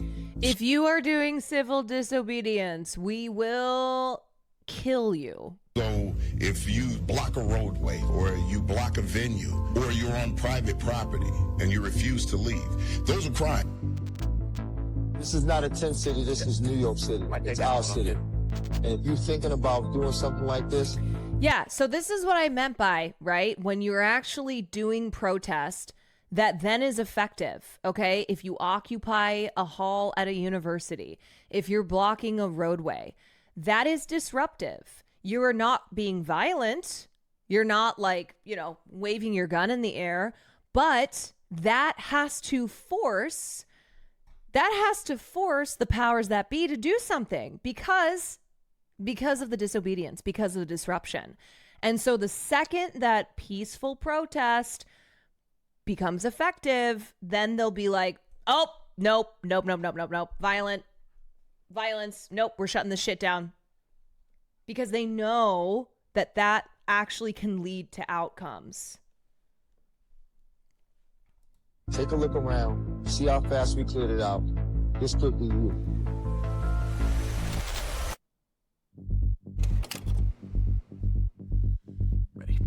What you've just heard are 2 audio clips from the last month or so. The first one's from Chicago Police Superintendent Larry Snelling. In it, he's talking to reporters ahead of the DNC and spelling out in no uncertain terms his plan for protesters who break the law. The second one is from Tariq Shepard, Deputy Commissioner of Public Information for the NYPD. And in that clip, Shepard is standing on the west lawn of Columbia's campus, where the school's second Gaza Solidarity encampment was set up, on the night that hundreds of cops were invited for the second time by the university's president to violently crack down on pro-Palestine protesters after they occupied a school building.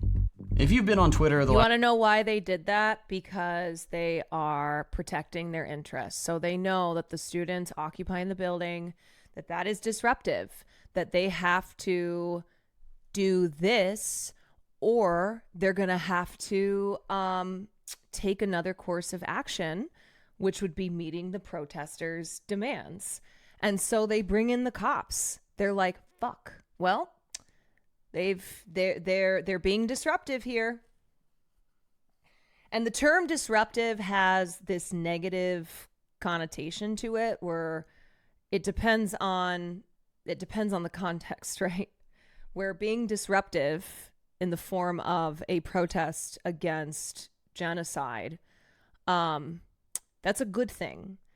But in the eyes of the state, in the eyes of power, disruptive is bad, because disruptive is disrupting what is the status quo, and it is forcing their, it's basically like, okay, we're playing our cards here, and we are challenging you in a way that you're going to have to do something.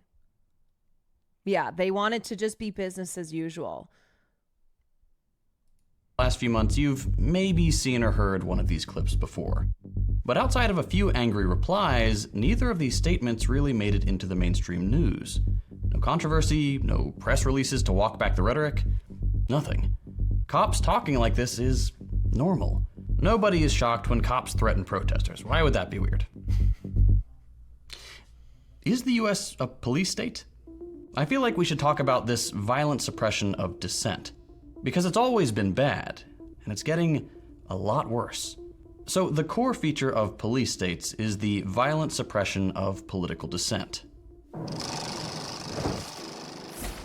If you've been to a protest recently, you already know it can be a bit unnerving. Also, if you place more importance in a building, what you are doing is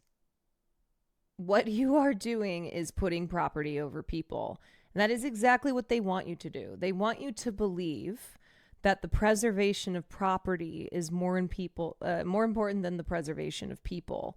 And so they'll fire up the dissenters to have them enraged over a building. They'll have them enraged over concrete rather than actual human lives.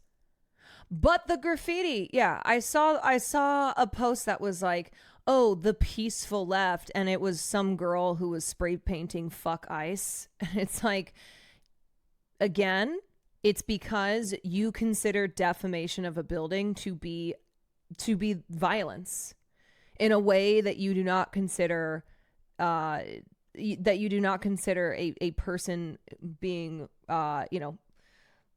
grabbed in the middle of the day and having their baby ripped out of their hands to be violence.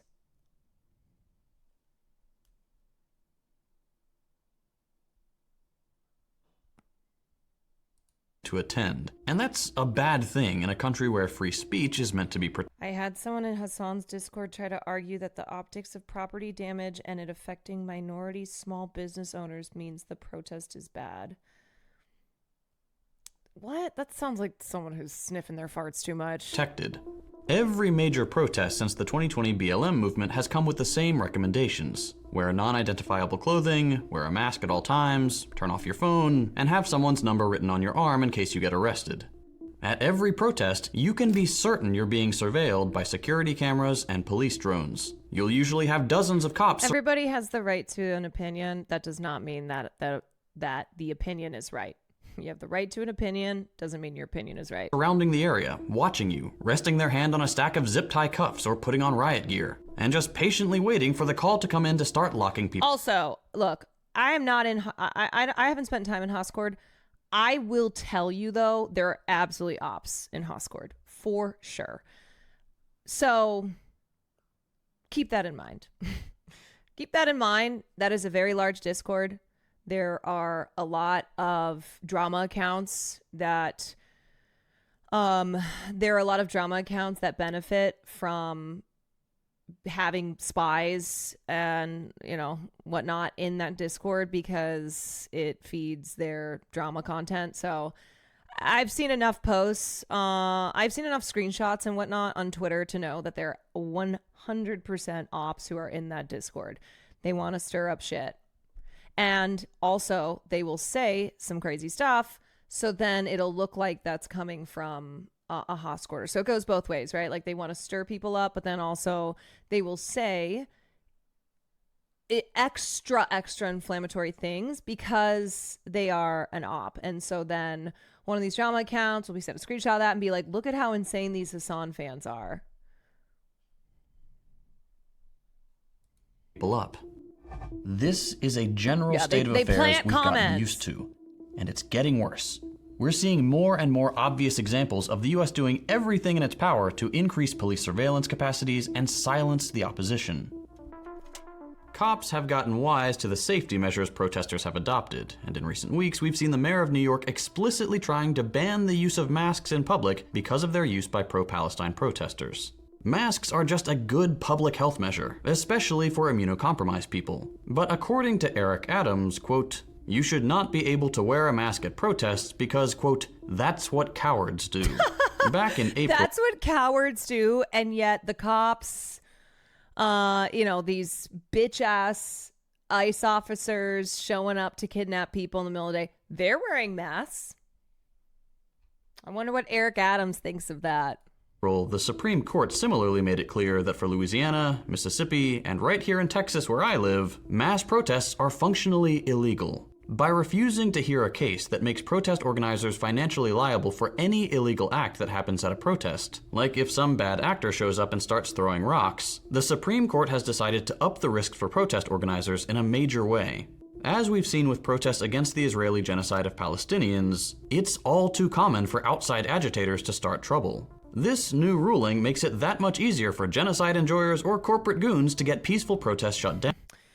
Real quick, let me just take a look. A North African-led convoy known as Samud has departed Tunis and is en route to Gaza. You can track their progress at the link below. Comprised of hundreds of activists, including doctors, lawyers, journalists, and youth organizers, the group aims to break Israel's siege on Gaza by land. Just remember that the shit people said about the flotilla with Greta Thunberg that was apprehended by Israeli authorities, they called that performative, right? But then if a group were to act with violence, they would call them terrorists. So there is no winning here. There is no winning. Guy who doesn't support your cause, having a lot to say about your cause, telling you how to do your own cause. So, abducted, but yes, yeah. So, organizers say it's a civil society act of resistance. Yeah. So, the various groups that are trying to break Israel's siege on Gaza, either by land, by water, etc., they are dealing with being labeled as performative, being labeled as, all sorts of things that are, that are being done so that it discredits what they're trying to do, because there is no form of protest here. There is no act of resistance here that is acceptable to Israel and its defenders. But anyway, so this is happening.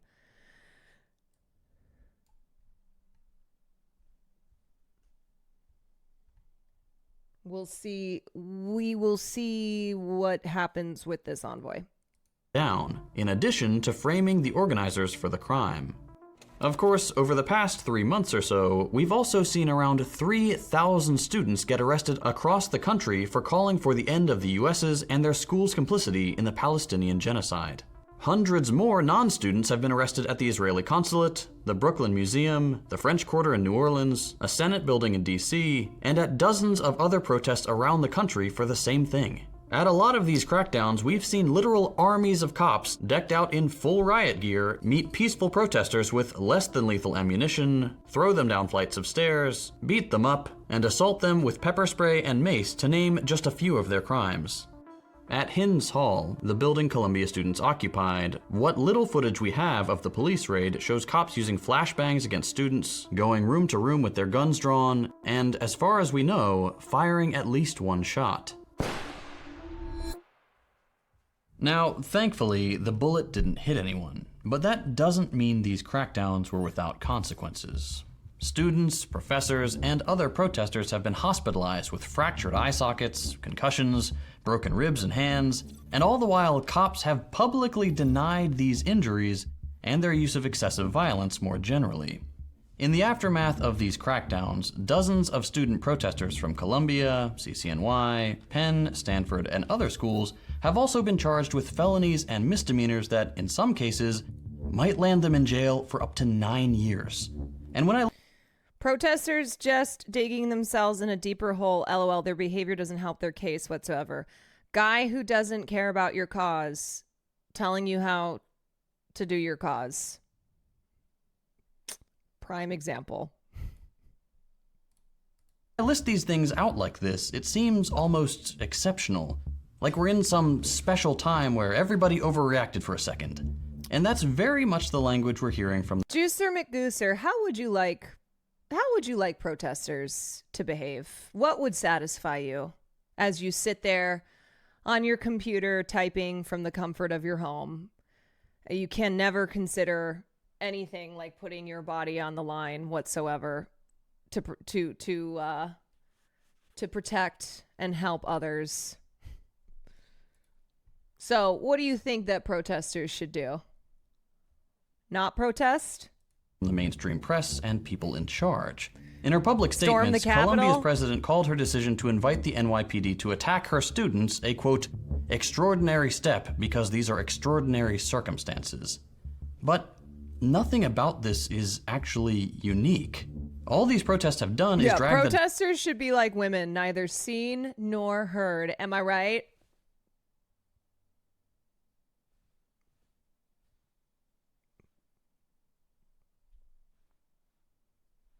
dark, ugly root of the US's carceral ideology into the mainstream news.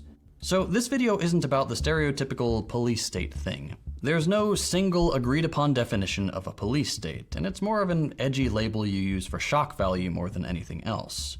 That said, here's a pretty good definition if you're interested.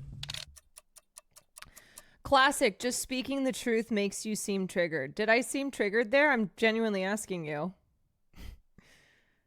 I love this classic response. Classic, you're so triggered. Haha, I triggered you. I so triggered you. No, I'm asking you for real.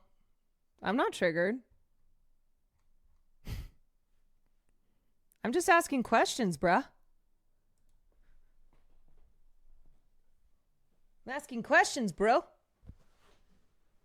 Hey, I'm new here. Just want to make sure this is a space where different opinions and perspectives are welcome. Sure, unless your opinion is that not all human beings should be treated with the same dignity and compassion. Unless your opinions come at the expense of other people's lives. Then the answer is no.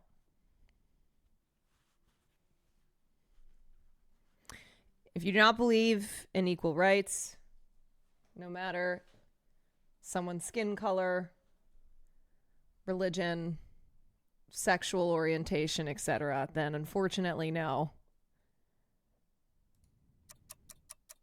Now, I'm not going to focus on checking off the details of this definition. I don't want to spend too much time on how we've rebranded secret police as plainclothes officers here in the US when they randomly pulled BLM protesters into unmarked vans. Nor am I going to do 15 minutes on the depths of the national security state, COINTELPRO, or the Patriot Act. That'll get its own video at some point, and I'll leave a few sources in the description for those who can't wait that long. Okay. Well, just judging by the responses, I'm getting they're not the most welcoming. Here's the responses. Unless you're a Nazi, then fuck off. Fascists can fuck off.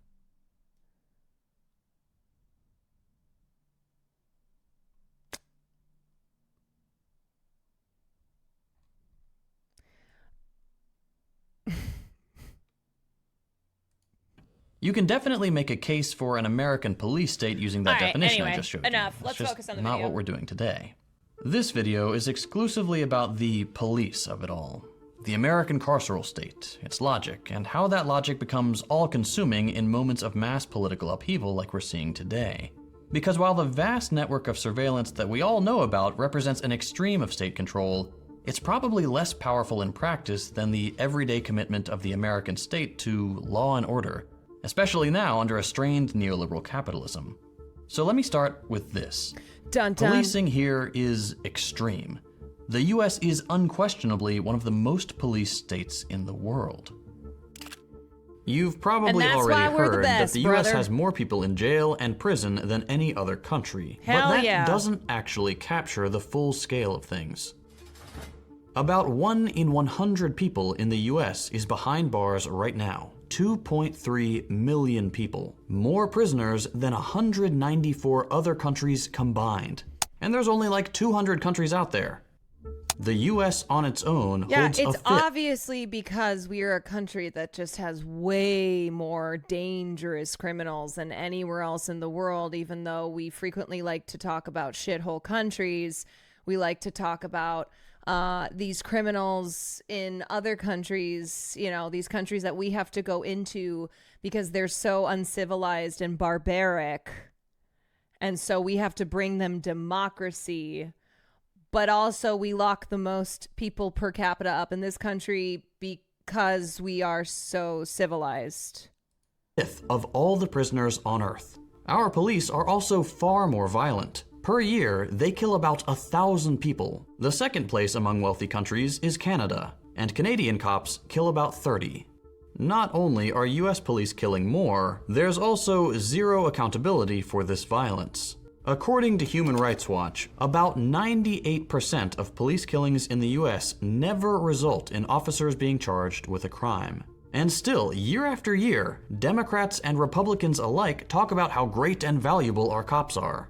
Biden signs the American Rescue Plan, and cops all over the country Honestly, if you want to be a murderer, if you want to, like, I don't know, if you're like, man, I think I'm a serial killer, why don't you just go become a cop? Then you don't have to worry about going to jail. You can do legal murder. It really is like a free pass for murder. You have immunity. They already do. No, I know. But I'm just saying, like, there is a job out there where they will let you legally murder people. And it's the job of protecting the peace. It's the job of law and order, where you get to legally commit murder.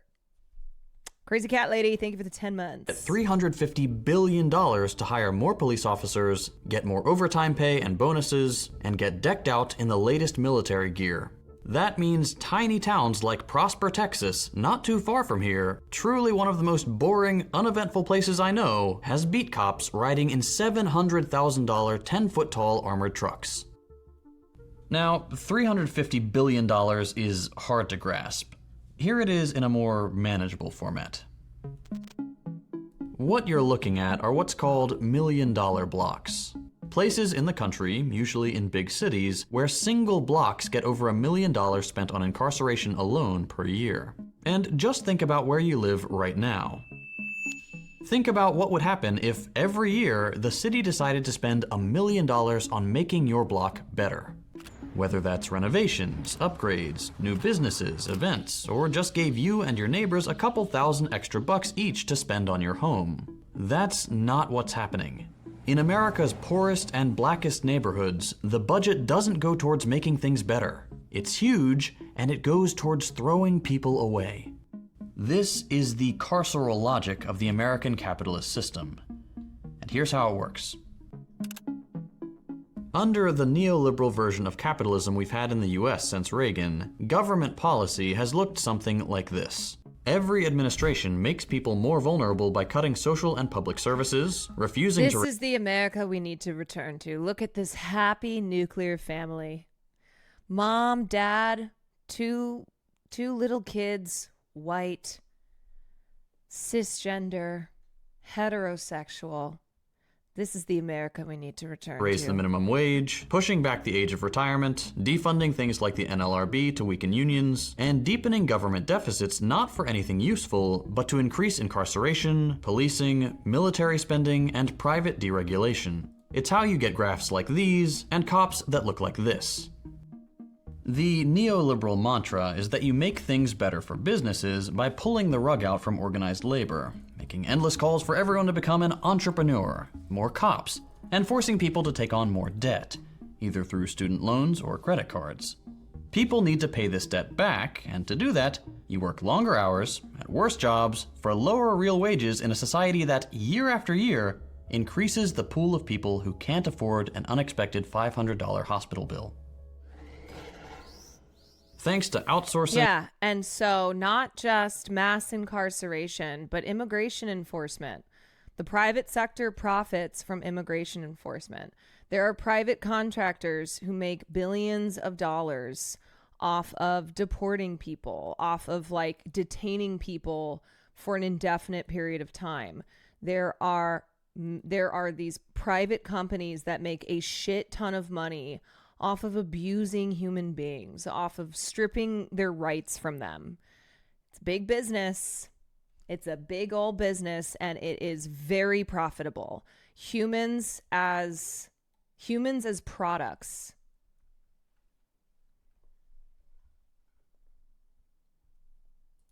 Automation, and leaner business practices geared towards maximizing stock prices, there are fewer real, non-gig jobs, and more people need to work 2 or 3 of them to get by. At the same time, more and more privatized services, like housing, also means things like rent keep increasing. And just like that, you've created widespread poverty and insecurity with fewer solutions to escape it and more dire consequences for those who can't. But that's not enough. Managing this widespread insecurity that's so beneficial for capitalist accumulation is difficult without conceding any ground to activists and organized workers. So it starts being in the state's interest to redefine our concept of crime and apply it more broadly to the state's targets so it can manage this situation.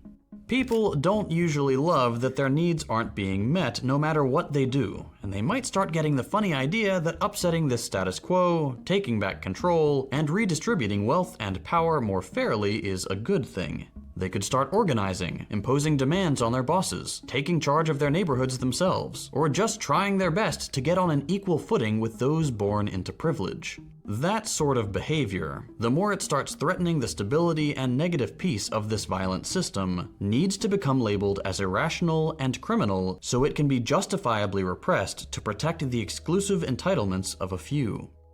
So now... Yeah, ectozoologist. I saw Will Stansel's comments, and, you know, maybe nature is healing. Maybe nature is healing. Maybe we're in the upside down that Will Stansel has actually had a good take on this. At some point, you have to pick whether you will defend immigrant communities as they actually exist or will only defend them if they shape up and start acting American enough. And frankly, the rhetoric about these protests is telling me that too many liberals are picking option 2. Will Stansel, welcome to the resistance. Will Stancil, it's time to leave liberalism behind. If liberalism can't defend the lived reality of pluralism, only some idealized version where everyone acts in the exact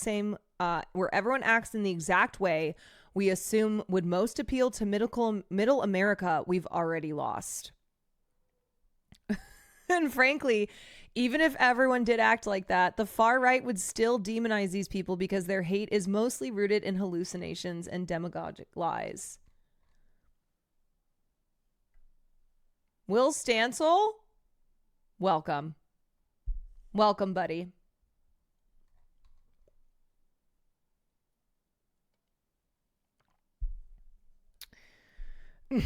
Exclamation point ethnicity. Now, media organizations, both news and entertainment. You're not a liberal, what are you? I am a free thinker. I am a pop culture justice warrior. Government bodies, courts, and politicians start moving the goalposts on what they consider crime. And upholding this system, exploiting workers, keeping people exposed to the daily violence of not having enough, that's not part of their definition. The FBI's crime statistics aren't about the number of people suddenly thrown in cages by the state after yet another new crime bill. Nor does the report include what white-collar criminals get up to when they slowly rob millions of people of their retirement savings. No, the label crime is exclusively applied to things like petty theft, armed robbery, property destruction, homicide, and all these other crimes of opportunity that are inevitable when people's needs are being denied to them. To aid in this effort, context gets completely steamrolled by liberal concepts of equal justice and the introduction of more rational criminal procedures like mandatory minimums. We trust retail companies when they broadcast that petty theft is on the rise. Crime rates are presented as objective reflections of reality to the public, decontextualized from the increased level of policing. And the predictable result is that criminal sentencing procedures systematically reaffirm the capitalist hierarchy. Some groups get charged with more severe crimes and more jail time. But because this system has been rationalized, because the concept of crime has been crafted around this specific purpose, and because the context of the state's control over people's livelihoods is treated as a completely separate question, none of this gets challenged. Politicians always get to ask for more cops, more prisons, and more guns. Because, after all, the crime numbers don't lie. Crime control becomes the regulation of a relatively small number of acts that have been designated as threatening the social. So one example of this is how the war on drugs, thank you, Reagan. In the war on drugs, there was crack versus cocaine. And crack was what was what Reagan and those in power kept saying over and over and over and over again in reference to Black communities. And the sentencing for possession of 5 grams of crack cocaine was the same as possession of 500 grams of powder cocaine. So they used this to target Black communities. They specifically referred to cocaine in Black communities as crack because it carried heavier sentences. Like they used all of this as a way to further oppress Black communities in the 80s.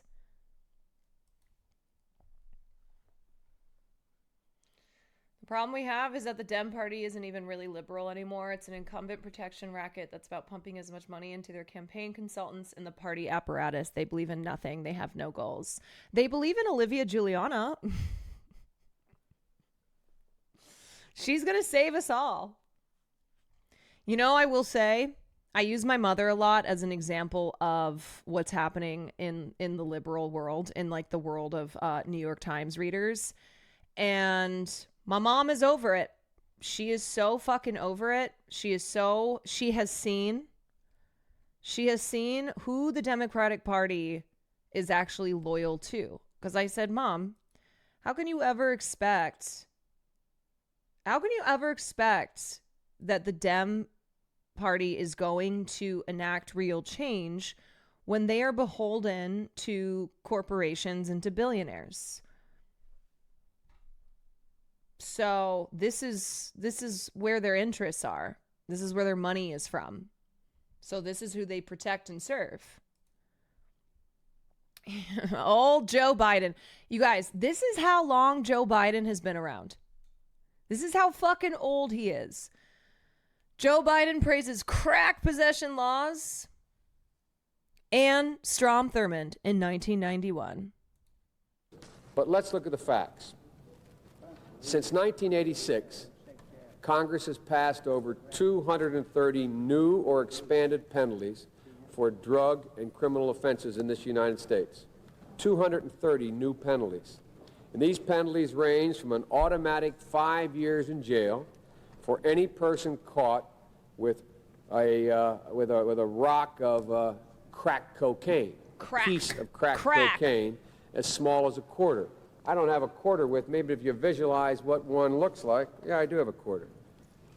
If you have a piece of crack cocaine, See, no bigger the emphasis than this on quarter crack. that I'm holding in my hand. This is where like the crack baby myth came from, this really pervasive, harmful myth that proliferated, and it was a way to be, again, focusing the target on black people, on black communities. Yeah, crack is okay as long as Hunter Biden is doing it. Quarter of $1.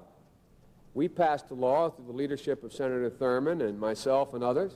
All these a law crack that babies. says, if you're caught with that, you go to jail for 5 years. You get no probation. You get nothing other than 5 years in jail. Judge doesn't have a choice.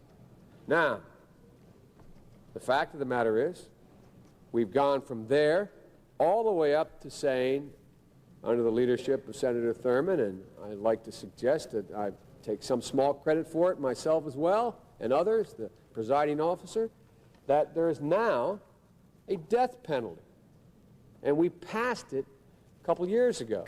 God. If you are a major drug dealer involved in the trafficking of drugs and murder results in your activities, you go to death. And a number of other severe penalties. We changed the law so that if you are arrested and you are a drug dealer. Yeah, also never forget that the smuggling of cocaine into the United States was instigated by the U.S. government. The U.S. government is why cocaine ended up in the U.S. Okay, anyway, we're a little off topic, but... social order, and the administration of criminal justice becomes the institutionalized or patterned responses for processing those threats. This way of criminal justice functioning becomes accepted and normalized. Ideologies, legal and otherwise, convince people that the patterns are inevitable and just. To make this project of criminalization especially successful, our leaders rely on crime as a tool for othering along racial, gendered, sexual, and class lines, to the point that this othering comes to justify just about anything. It structures the capitalist hierarchy, lends legitimacy to those whose privileges allow them a higher standing than those who are othered, and enables the violence of more extreme policing against some. They shift the explanation for bigoted state repression away from the structural factors that make some groups' disempowerment profitable, and towards rooting out the bad apples from this perfectly neutral enforcement of law and order. Some people's identities and their efforts to live equal lives to the privileged become synonymous with crime. And once that criminality is established and ingrained, anything and everything is allowed. Cops can never go too far in punishing these obvious criminals, terrorists, communists, and those people who are branded as definitionally violent. The result is a system in which the solution to every social ill becomes the police. We throw cops at homelessness, mental health crises, poverty, and fare evasion while demanding that public schools, public transportation, and entire communities get by with much less than enough. And you can very clearly see the inevitable consequences when protests start getting in the way of this capitalist society's goals. At around midnight on April 30th, a group of Columbia students occupied Hamilton Hall in an act of protest against the university's involvement and investment in the Israeli apartheid state and the genocide of Palestinians. 4 days earlier, former NYPD captain and current mayor of New York, Eric Adams, was on a Zoom call with a group of heavily invested billionaires. On that call, according to WhatsApp chat logs filled with dozens of Forbes 100 capitalists, this group discussed the various ways that they could leverage their tremendous wealth, influence, and connections to help Adams in his crackdown of student protests. They talked about making campaign donations to the Adams Re-election Fund, hiring private investigators, putting pressure on the Columbia administration, whatever it would take to get police officers to handle protesters. At the same time, a narrative began to take hold of mainstream media that this occupation and the escalation of protest it represented in response to an administration unwilling to accept students' demands was a step too far. What they were doing was labeled by pundits across the political spectrum as a violent crime. And now that the protesters were criminals, nothing could protect them. So let me be clear. Peaceful protest in America. Violent protest is not protected. Peaceful protest is. It's against the law when violence occurs. Destroying property is not a peaceful protest. God, who It's misses against this the law. guy? Vandalism, trespassing, breaking windows, shutting down campuses, forcing the cancellation of classes and graduations. None of this is a peaceful protest. You can't convince me that a university with a $13 billion endowment cares about a single broken window. That's not what this is about. And it's certainly not violence. There wasn't a single bloody nose or broken rib until the cops showed up. Violence against property. No, it's an excuse. That poor line in the That window had parents. That window had dreams. That window was going to be somebody. Sand that justified hundreds of police officers' flashbangs and arrests, the condemnation of a president standing firmly behind a genocidal occupation, and the pearl clutching of the corporate media. Law and order had been restored. Protesters' criminality had justified it.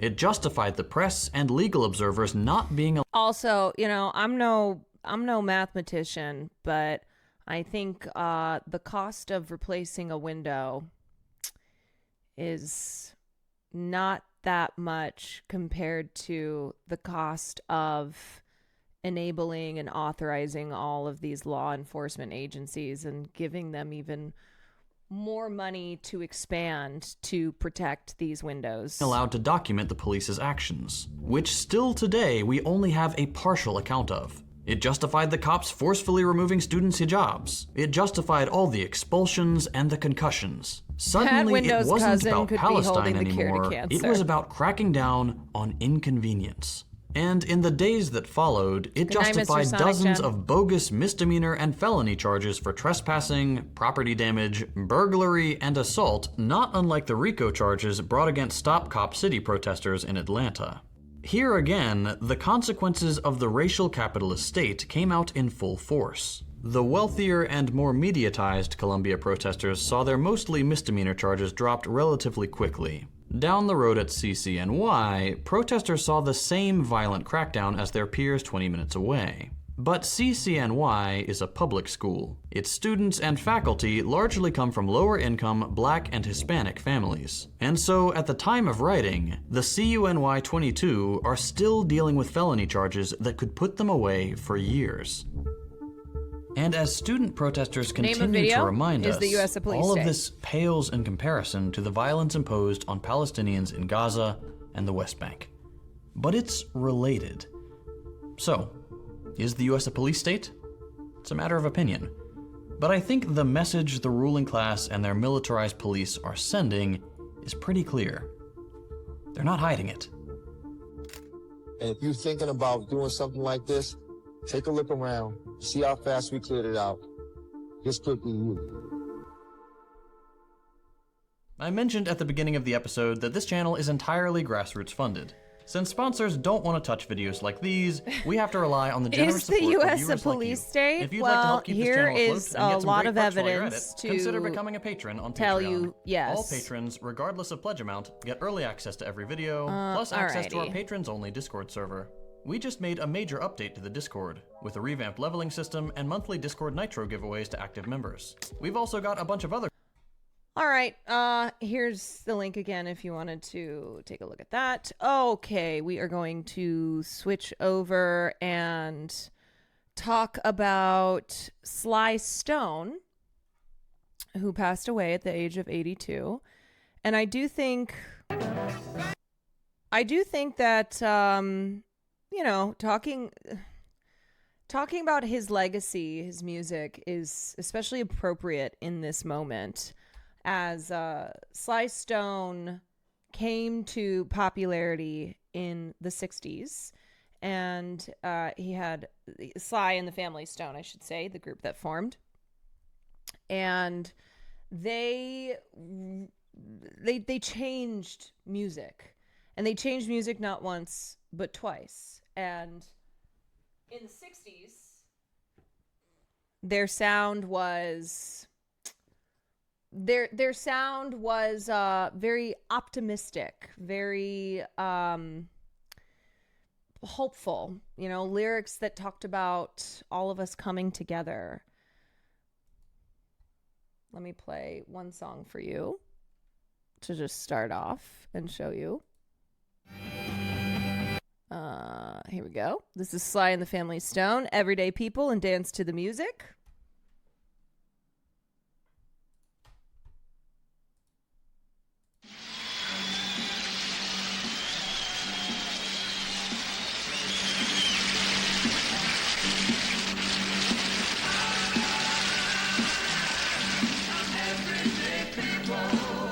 Hogan, thank you for the gifted.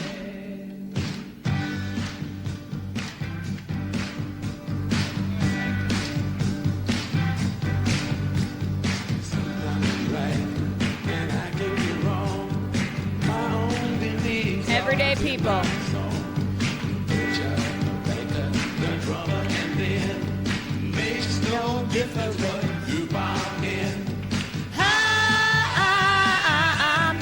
Everyday people.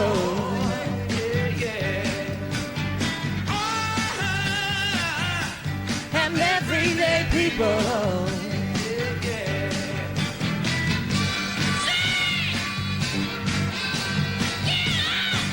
Thank you for letting us be ourselves. R.I.P. Sly Stone, the Wiener Circle.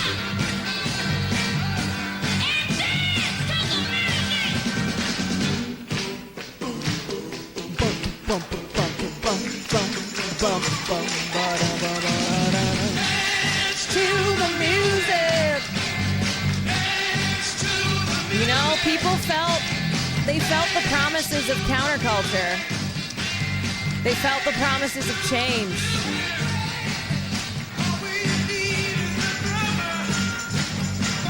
Oh my God. Burgles.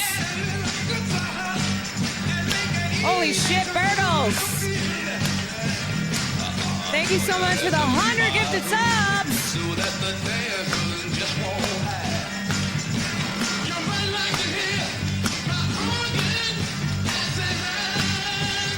100 big ones.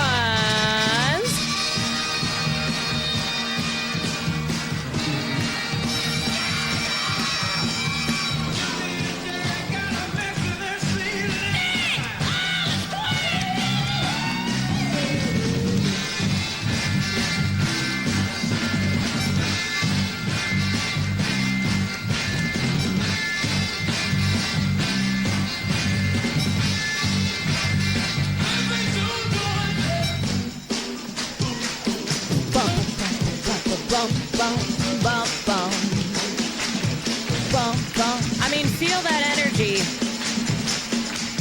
Feel that unity.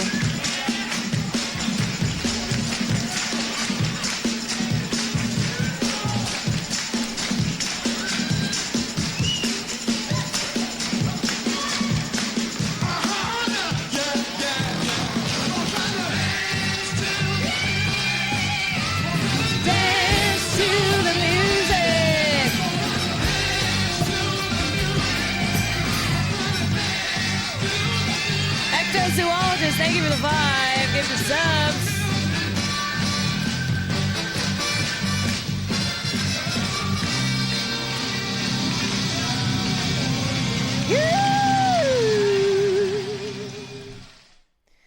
Different strokes for different folks. We gotta live together. We got to live together. We gotta live together, folks. All right, so let's talk about Sly Stone, Sly and the Family Stone. This morning, we are paying tribute to a pioneering musician who was one of the leaders of the funk revolution. Sly Stone died yesterday at the age of 82 after losing a long battle with lung illness and other health problems. William Neff! William Neff! Come home right now. You've been gone long enough. Welcome in, guys. I hope you had a fun stream watching Emmy throw out the first pitch. She did a great job at the Padres game. We are just getting into talking about Sly Stone, who passed away at the age of 82, who really changed the direction of pop music, who his legacy, his contributions to music of the 60s and 70s, but also all the way to today, because a lot of artists studied Sly Stone and their music was very much so inspired by him. And so we're getting into his legacy, which had a lot of tragedy in it as well, namely drugs. But remembering his I mean, the word contributions doesn't even seem to cut it, but just his contributions to music in the form of changing the way that popular music is created. And also, if you are an enjoyer of the genre of psychedelic music, you have Sly Stone to thank for that. Truly foundational. Bandit D, thank you so much for the gifted sub. The legendary, iconic Sly and the Family Stone jumped to the top of the charts in the late 1960s and early 70s with songs that became American classics. Anthony Mason has more on Stone's incredible legacy. Incredible is the word, Anthony. Good morning. Is indeed. Good morning. The great funk bassist Bootsy Collins once called Sly Stone the most talented musician I know. His rise on the music scene in the 60s was spectacular. So was his unraveling. Yeah, music critic Joel Selvin wrote, there are two types of black music before Sly Stone and black music after Sly Stone. Boom, boom, boom, boom, boom, boom, boom, boom. I want to take a stand for the funky side of life, Sly Stone once said.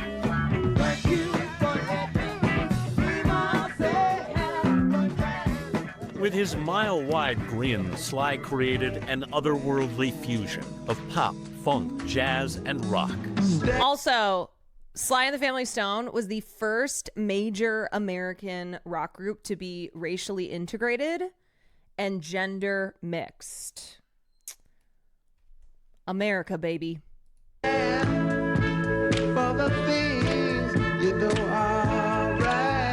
Born Sylvester Stewart in Denton, Texas in 1943, Hella gay Jamie, Stone was a thank you for the performer bits. from a young age.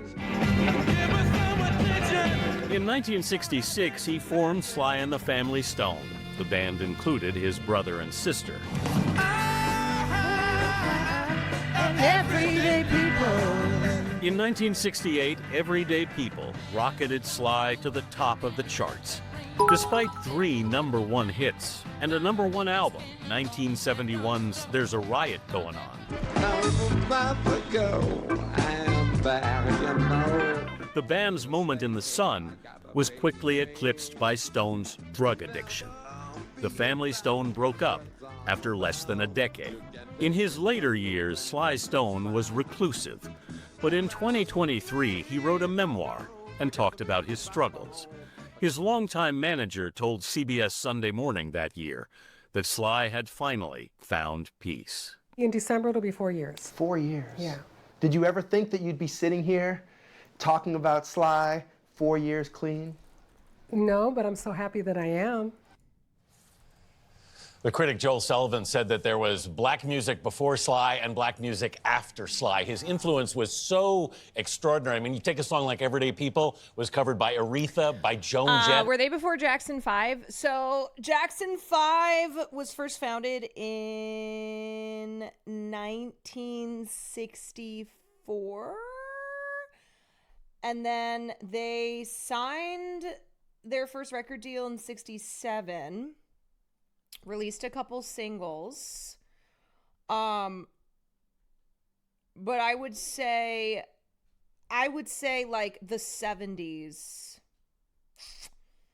Let's see. I would say like 69 to throughout the next decade then is when Jackson 5 was huge. By Pearl Jam, you know, Herbie Hancock, a big fan, Miles Davis, a huge fan, enormous influence. And we were talking as the piece was running, Gail, Questlove has done a couple of documentaries trying to, you know, bring some support to Sly. And he had said that Sly created the alphabet that we are still using to express music. I loved Hot Fun in the Summertime. Yep. Makes you want to now go listen to all of his. Like, bitch, what the fuck is black music? Music is nothing without black people. True. It's like, I guess it's like saying, it's like differentiating between streamers and women streamers. It's music again. That's right. His greatest hits album is one of the best there is. American Original. Get it today. That's right, for sure. We'll be playing it this weekend. Anthony, thank you. All right, let's get Sure, we'll a be playing little it bit this weekend. deeper Anthony, thank you. into Sly Stone. This came out a year ago. It's Sunday morning on CBS, and here again is Jane Pauley. That's Sly and the Family Stone, part rock, part soul, part pop. So the first song of theirs that had them bursting onto the scene was "Dance to the Music," and it was one of the biggest songs of 1968. It was so exciting. You could not help but to be up on your feet dancing to the music. And then Everyday People was another big single of theirs that was on the album Stand that came out in 1969. So again, it was very much so in the vein of counterculture, but in a very like idealistic utopian vibe. It was a world of blending all of these different sounds together and just creating something that was very uplifting and very exciting. All groundbreaking music. Until Sly Stone largely retreated from public view. This month, the elusive star is out with a memoir. We asked Kela Fasane to sum up Sly Stone's unfinished legacy. Even at rehearsal, here goofing around at a local CBS station in 1975, there is no one quite like Sly Stone. Dance to the music. The songs are American classics, The music. but the guy behind them is something of a mystery. Sly and the Family Stone. Sly Stone invented his own funky mixed-up hybrid of rock and roll and R&B.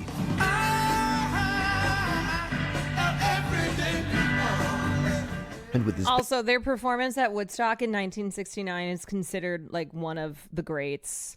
It made them even more famous. The audience was just in a total frenzy. It's sometimes like, if I had a time machine and I could go back to certain moments in history, I think they would largely be ones that involve music. Did you see that show? You know what, Auto Boy Wonder? I did see that show because I am 70 and I look this good. But I would get in my time machine and I would go back to Woodstock in 1969 and be in that crowd. band, Sly and the Family Stone, he became one of the most influential musicians of the late 1960s. Like seeing the black version of the Beatles. Funk legend George Clinton is a longtime friend. He had the sensibility of the street, the church, and then like the qualities of a Motown, you know, the Smokey Robinson, the Holland. He was all of that in one person. What about Woodstock 99?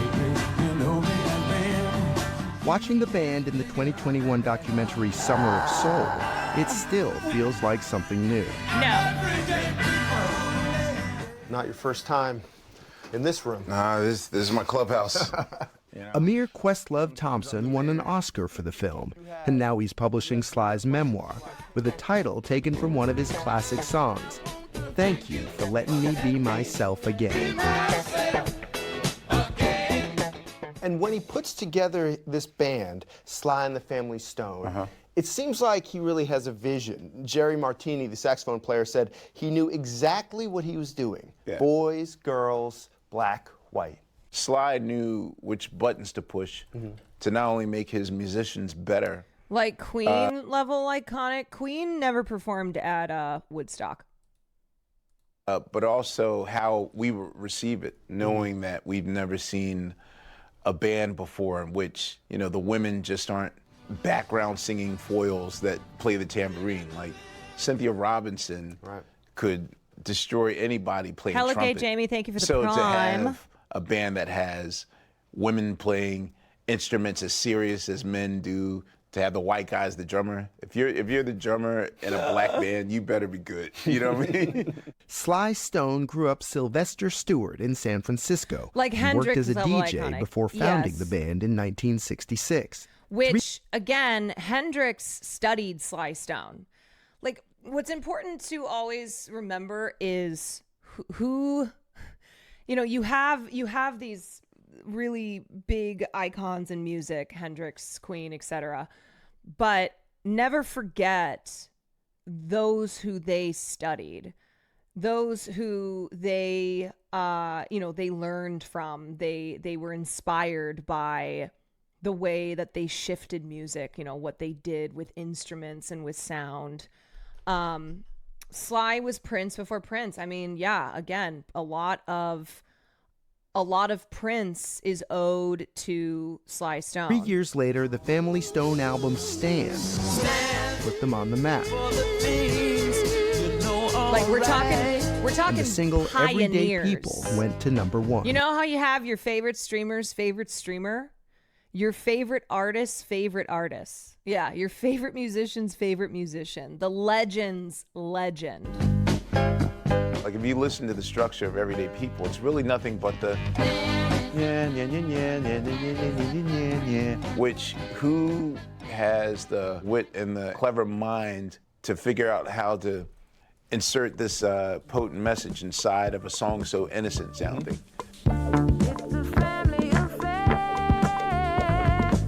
By 1971, the innocence was fading. The band released a darker, weirder follow-up, a futuristic masterpiece called There's a Riot Going On. But Sly Stone was struggling. In the book, he writes that his life revolved around drugs, particularly cocaine. He often missed gigs, although he did manage to show up to his own wedding to Kathy Silva at Madison Square Garden, as Charles Osgood reported. Yeah, so I would say that Sly and the Family Stone were making music for about a decade before the internal issues, Sly Stone's drug use just broke him apart. But his retreat is one of music's most notorious retreats. Like, he was so major and just emerged onto the scene, this brilliant force, but by the mid 70s had become consumed by his drug addiction, and he really was gone for years. His memoir was published in 2023. The last album that had Sly Stone's original material came out in 1982, but so his absence from the 80s and up was quite looming. Not everyday people by any means, but as Sly Have I been to the slyly music of observed pop his culture in Everyday People Seattle? song, I have not. I haven't really spent much time in Seattle. Charles Osgood, CBS But that sounds News, like my New York. shit. By the 80s, the band had Would basically I say he's disintegrated. bigger than Kendrick is today? I think those comparisons are really hard to make. First of all, totally different artists. Not that comparisons, between like a Michael Jackson and Elvis aren't made all the time. I just think measuring that is really difficult, especially like how artists and their ability to have a global reach today is much different from this era in the 60s.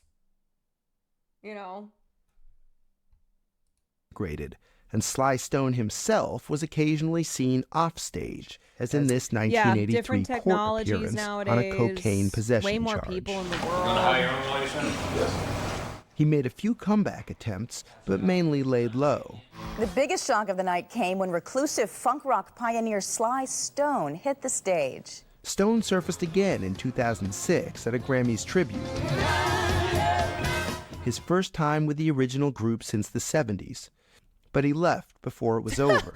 Bill Hicks said it best about music: if you don't think drugs didn't enrich your life in any way, go home and take all your records and burn them, because the people that made that music you love so much really fucking high. Yep. By 2011, he was living in a camper van. To many fans, it seemed like rock bottom. Now 80 years old, Sly Stone is still living a reclusive life, but he has a house in an anonymous LA suburb. Through a representative, he declined our request for an interview. But the real family Stone, son Sylvester Stewart Jr. and daughters Novena Carmel and Sylvette Fun Stone, No, I have agreed not to read speak on his his memoir. behalf. We're sitting But here. I think, I think what's interesting is like when you look at the difference between the album Stand, like the music that they put out in the 60s versus the music they put out in the 70s, namely the album in 1971, There's a Riot Going On. It is night and day. And There's a Riot Going On, I think, really reflects the kind of cultural dissonance, the depleting of energy that emerged in the 60s. There was more of a pessimism. It was darker. It was not bright and optimistic in the way that Dance to the Music and Everyday People and the music that they created in the 60s was. And I look at like how Sly, how that came from how he was feeling, that he was struggling, that he was not feeling the optimism around an America coming together to be racially inclusive and to make space for everybody and to like fight for civil progress. It was like, what's going on? Yes. And then Marvin Gaye, who put out What's Going On and the works of Funkadelic, it was a sentiment felt across the industry, especially from Black artists. Yeah. I think it was reflecting this downturn and this loss of optimism. We're in his house talking about him, and he can't be here with us today. How's he doing? He's doing okay. He's still talking trash and all that. Still, he's loving and caring still. Appreciate it. But he still don't take no mess from nobody. Nobody. Fun Stone was at home for some of her father's darkest days. He writes in the book about how you were one of the people tasked with helping to keep the drug dealers away when he's trying to stay clean. Is that true? I had a few conversations, yeah. So I'll just be like, look, bro, you know what I'm saying? You got a dad too. This is my dad. You're killing him. Stop. Or it's gonna get bad. What you wanna do? You just had to just put your foot down and let them know you're not welcome. Don't come back over here, or it's gonna be a problem. But there's always Longtime manager Arlene Hershkowitz says that after more than half a century of high times and hard living, Sly Stone has finally found peace. And By the end of the 60s, two of the biggest black civil rights activists were assassinated by the state, so the disillusionment makes sense. Yeah, and, you know, the resentment that sparked uprisings in the 60s that culminated in a lot of protest music, but protest music that was, you know, it was speaking about standing up to injustices, but it was, the sounds were uplifting, and then it transformed, it changed, and you had artists like Sly Stone who had changes happening internally, you know, as he was wrestling with these external forces and also internal forces, and that changed in the sounds that he was producing. But it did not dim his brilliance. And in fact, there are a lot of people who consider There's a Riot Going On to be his best album. sobriety. He's clean now, right? Yeah, oh yeah. How long has he been clean? This will be in December, it'll be 4 years. 4 years. Yeah. Did you ever think that you'd be sitting here talking about Sly 4 years clean? No, but I'm so happy that I am. One product of his newfound sobriety, the new memoir, a very personal book that was also, it turns out, a group project. On this book, there are 3 names on the author page. There's Sly Stone, there's the writer Ben Greenman, and there's you. Yeah. How did this process work? There were a lot of sessions. I would say we counted almost 300. 300 interview sessions. Yeah. My goodness. Yeah. The book tells Sly's life story, but it's not necessarily the final chapter. Do you think we'll ever see Sly Stone in public again? I think so, yeah. George Clinton. I'm not sure if he's going to be playing or anything. He's got music that I know he wants to get somebody to do something with. He's going to find a way. You think Sly Stone is not finished yet? I hope not. Let's put it that way. It's a family affair. Did you see Eli Roth's post, Insane Person, about Sly Stone? Or just like, or something else?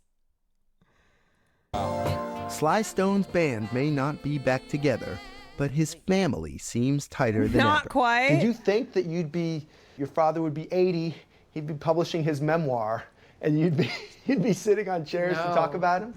No, these he's moments are the most surreal. He's shit-talking a 20-year-old? Not the other crazy Sly Stone moments. Because I think we were born into that. Right. Him just being at home, 20-year-old activist. decorate the Christmas tree. Right. That's the craziest. It's all very wonderfully and weirdly normal. It's a family affair. It's a family affair. Sly is in a place right now in which, as we say, let us give you your flowers while you're still here. He's 80 years old. He's 80 years old. A lot of his contemporaries died at 20, and 30 and 40. And is he okay? DD. Yeah, you know, as long as Sly is breathing on Earth, I consider that okay. Sad that they didn't cover his legacy much. This coverage more revolves around his drug use. As someone who doesn't know much about him, I haven't learned much from this coverage, only from Caroline. Yeah, this is pretty disappointing. I hate when someone who is as important to the arts as Sly Stone was, I hate when they die and their legacy is, look at all these drugs they did. Because honestly, that was a lot of fucking artists of this time. Like, a lot of the greats, a lot of the greatest artists who struggled with addiction Didn't they do that to Richard Pryor too? They do this all the time. They do this all the time. And it's like, man, he should not be remembered for his drug addiction. Because what a horrible way, first of all, to remember someone's legacy. But secondly, it erases why this person was so important to this art form, to the art of music. Who the fuck wasn't doing drugs during the mid-20th century? Hell, I remember the coverage around Bowie's death. There was a lot about his cocaine addiction.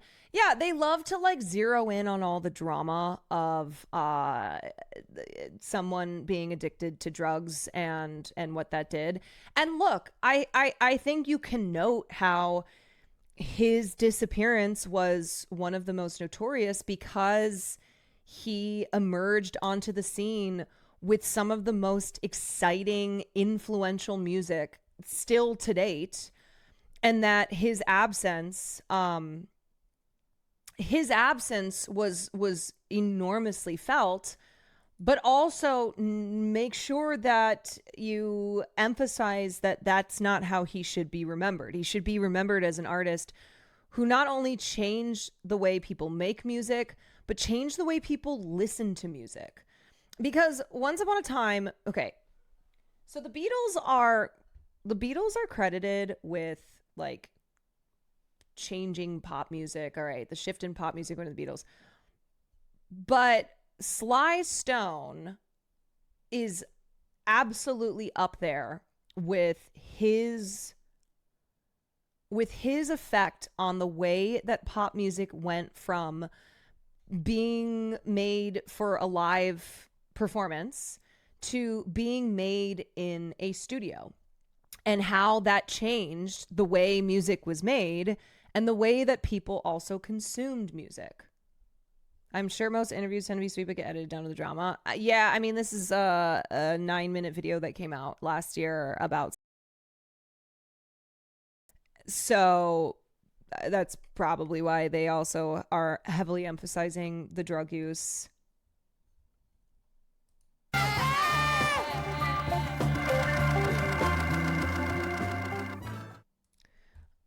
Okay, let's watch this video.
Like, one thing to note, okay, difference between, you know, Sly Stone and other artists is that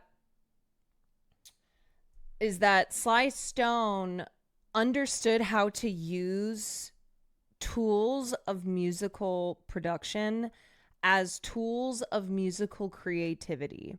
So it wasn't just like going into this, you know, as pop music shifted from being made just for, you know, to be performed in front of a live audience to being concepted in the recording studio, he and the band utilized all of these technologies and created these insane sounds.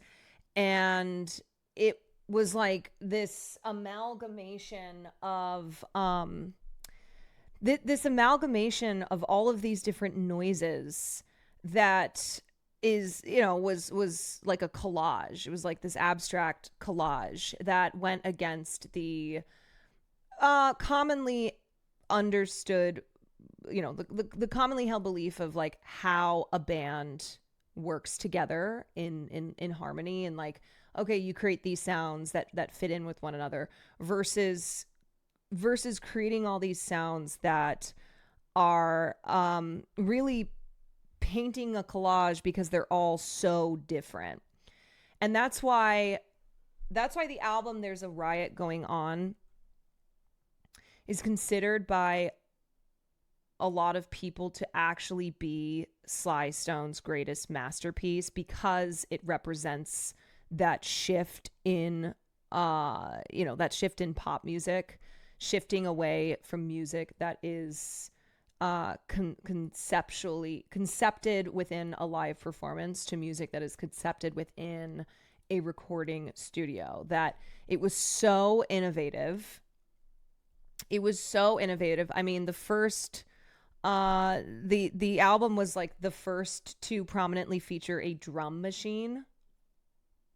That's why Sly is up there with the Beatles, in my opinion. They're among the artists that use the tools that the studio gives you to the max. Yeah, it wasn't just, okay, we're making these sounds in, we're concepting this music in the studio, like we're using the studio as a center of our creativity, but we're using these tools. We're using these tools to be musically creative in ways that have really never been done before. But that's the thing, is like, everybody knows the Beatles, but I mean, like a lot of people know Sly Stone, but probably also don't. When you listen to the song Dance to the Music, you go, I know that song, because that song still is song is still very influential. Like you'll see Dance to the Music pop up in movies, in TV shows, etc. But I think that's what happens sometimes, is, especially because Sly and the Family Stone, we're not white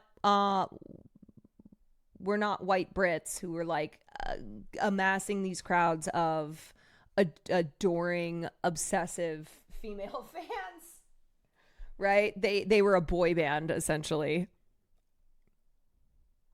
Hendrix took this concept further and called it musical painting or something to that effect, was more interested in sonic landscapes than the conventional structure of music. Sly's influence is all over Hendrix, which trickles down to modern music even if people don't realize it.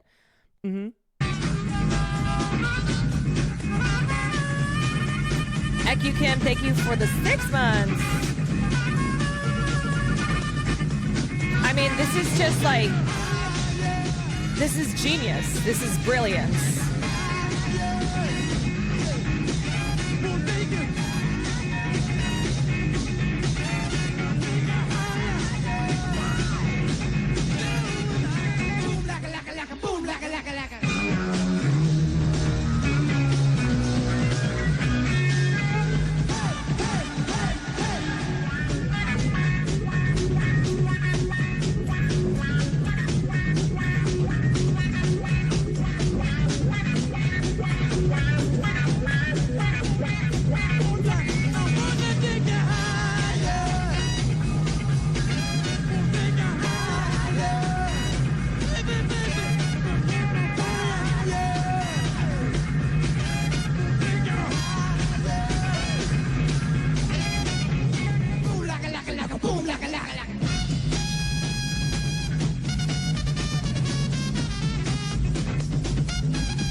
Norman Reedus on sax.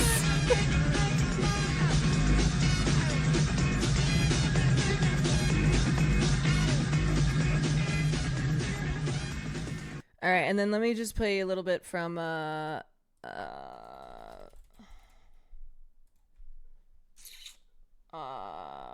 don't know if I can.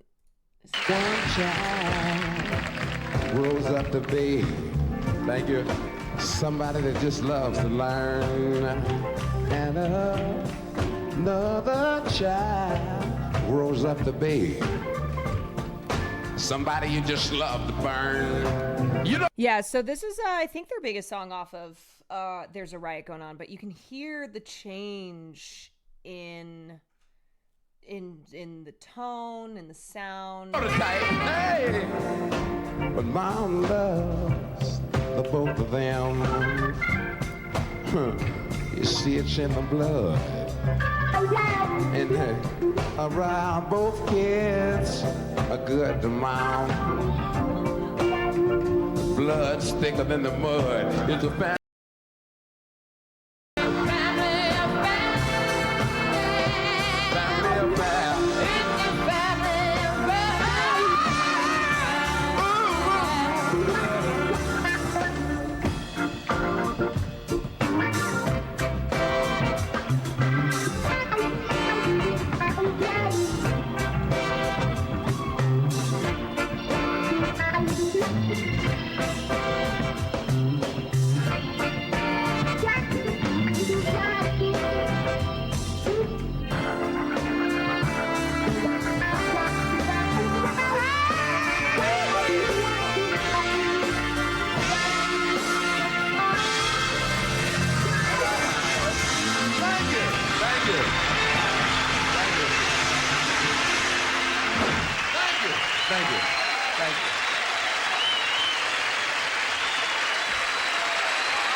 What else can I play for you?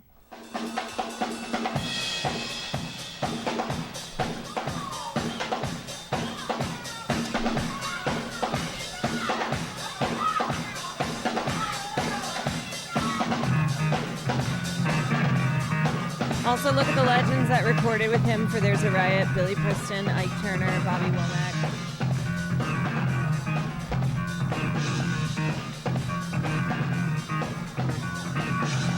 Yeah, so just remember, like, when they talk about he was in the throes of drugs, he fell prey to his addiction. He was fully on drugs. But listen to the music.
Violin solo?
God, I need that outfit.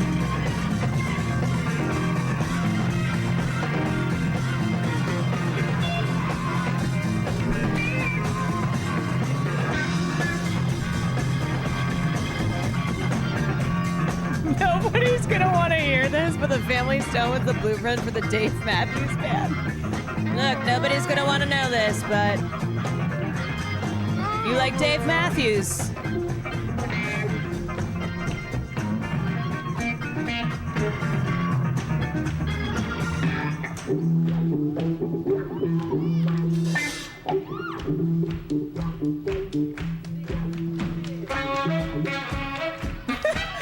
R.I.P. Sly, my pop saw him at the Boston Garden in the late 70s. He was 2 hours late and played for 30 minutes, but he truly ruled.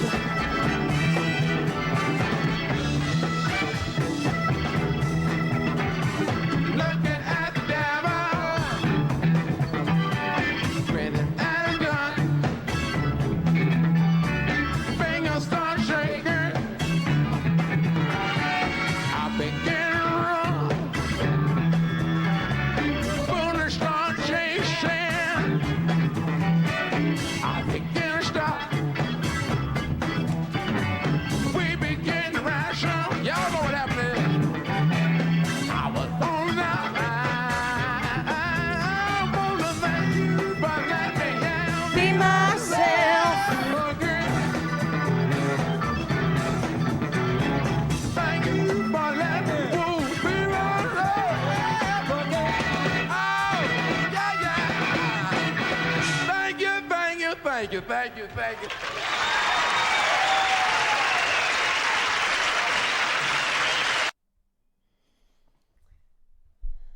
Let me see if I can find. Let me see if I can find. Okay, one last one. I wonder if there's a performance. Here we go. So you want me to stay? All right. I'm with you. So this is from the album Fresh, which came out in 1973. It's one of the most iconic bass lines in funk.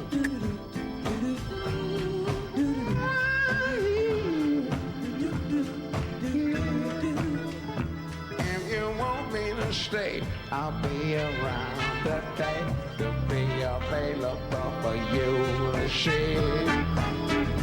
I'm about to go, and there you know, you want me to stay here, I got to be me. Never being down, that's what it's all about. You got to take me by your rabbit and smile. Now, please don't go, forget to beat me by phone, because I promise I'll be gone by a while.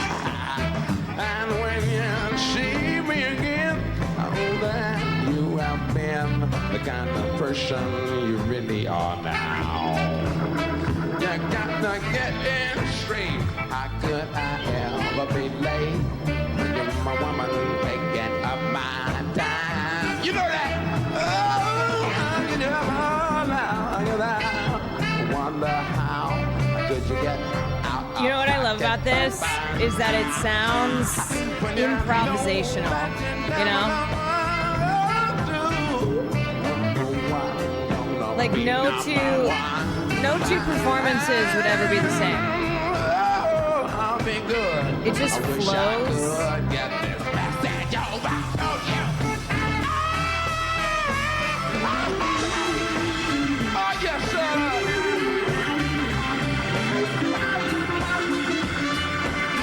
As a professional bassist, I can confirm.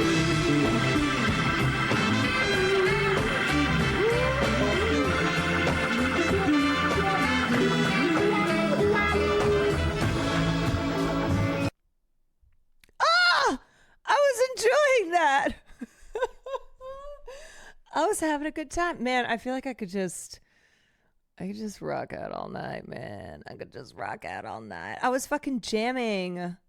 Is this the full performance? You know what? Fuck it.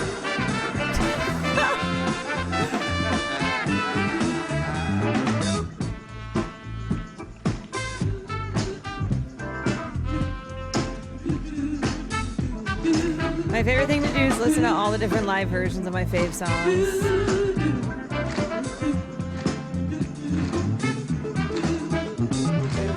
Yeah, hear that bass? That funky bass? You to see. I'm about to go. I'm there, you know. Won't be to stay here. I got the baby. You never be it down. That's what it's all about. You can take me back around it and smile. And now, please don't go. Forget the reason with my phone. Because I promise I'll be gone for a while. When you see me again, I've seen every concert in which Fred Durst has been on stage. You're really on. Oh, he a fan, he a fan. Straight. Permission to hit the weed? Hell yeah. Where's Jugies?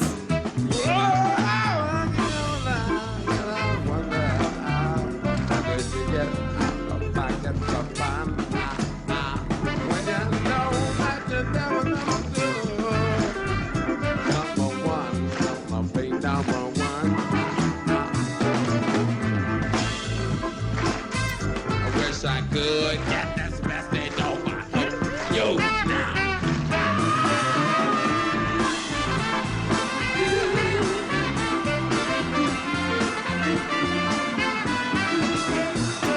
I feel like that was a lot of 70s music. Yeah, it definitely was an era of experimentation, you know? So, the 60s was a very influential decade in music, and it led to a lot of modern music that exists today. But the 70s was very heavy on experimentation, free-flowing expression.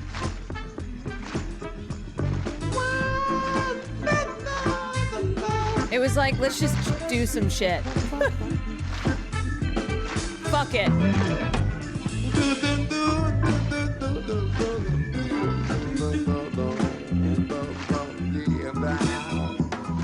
Like, I feel like the 60s was heavy in its purpose around what was happening culturally.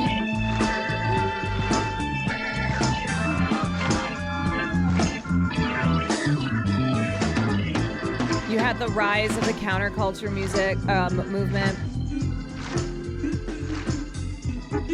the emergence of really influential artists. But the 70s is like, let's just fucking do some shit.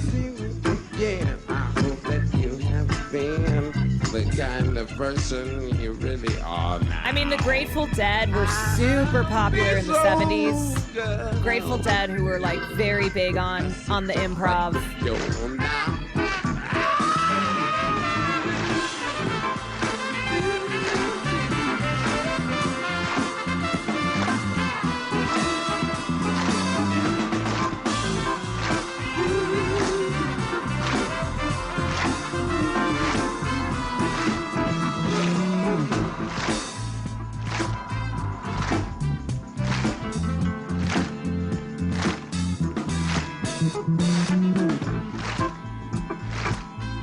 Same with film, you know? There was a lot of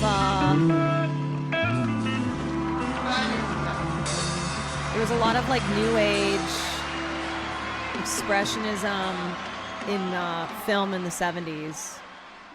You had a lot of like big changes happening around the emergence of indie film. Ooh. Anyway, the Bill Hicks bit about drugs. Drugs have done good things for us. That's my belief. Drugs have done good things for us. Hard to believe I'm saying this. Drugs have done good things for us. What do you mean, Bill? Well, if you don't believe drugs have done good things for us, do me a favor then. Drugs! Go home tonight, take all your albums, your tapes, and your CDs, and burn them. Because you know what? The musicians who made that great music that has enhanced your lives throughout the years, real fucking high on drugs, okay? It's true. The Beatles were so high, they let Ringo sing a couple of tunes, man. Tell me they weren't partying. We all live in a yellow submarine, a yellow submarine. We all live in a yellow you know how fucking high they were? They had to pull Ringo off the ceiling with a rake to sing that fucking song. John, get Ringo. He's in the corner. Pull him down. Wow, look at him scoot. Grab him. Look at him scoot. With Ringo, come down. If Yoko's gone, we can party again. They were real high. They wrote great music. Drugs had a positive effect. They did. You cannot deny the fucking music. You can't deny it. Let's look at it another way then. You know, if drugs are bad, then why did it produce such great art? And also, why is it so great consuming that art on drugs? These musicians today who don't do drugs and in fact speak out against them, we're rock against drugs. Boy, they suck. Ballless, soulless, Hogan, thank you for the spiritless, gifted to little Sly and the corporate Family puppets, Stone. Suckers of Satan's cock, each and every one of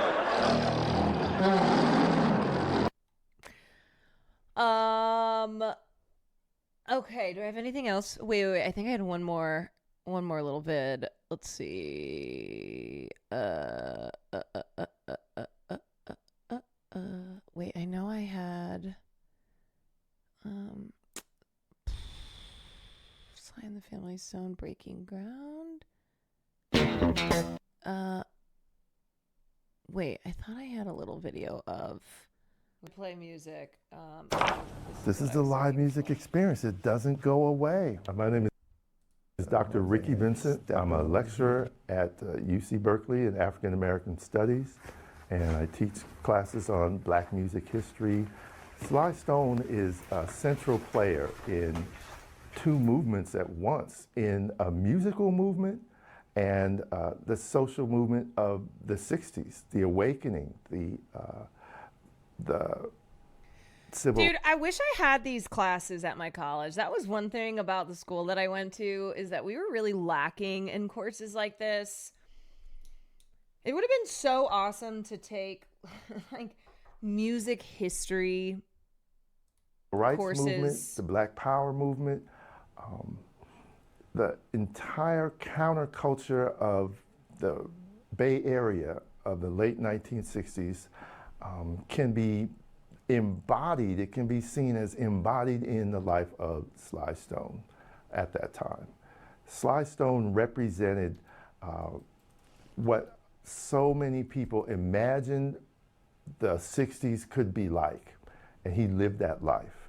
And he boasted you say UC it, but Berkeley? it wasn't Yeah. boasting. He was just living it and thrilled about it and gave us that thrill. And we loved it.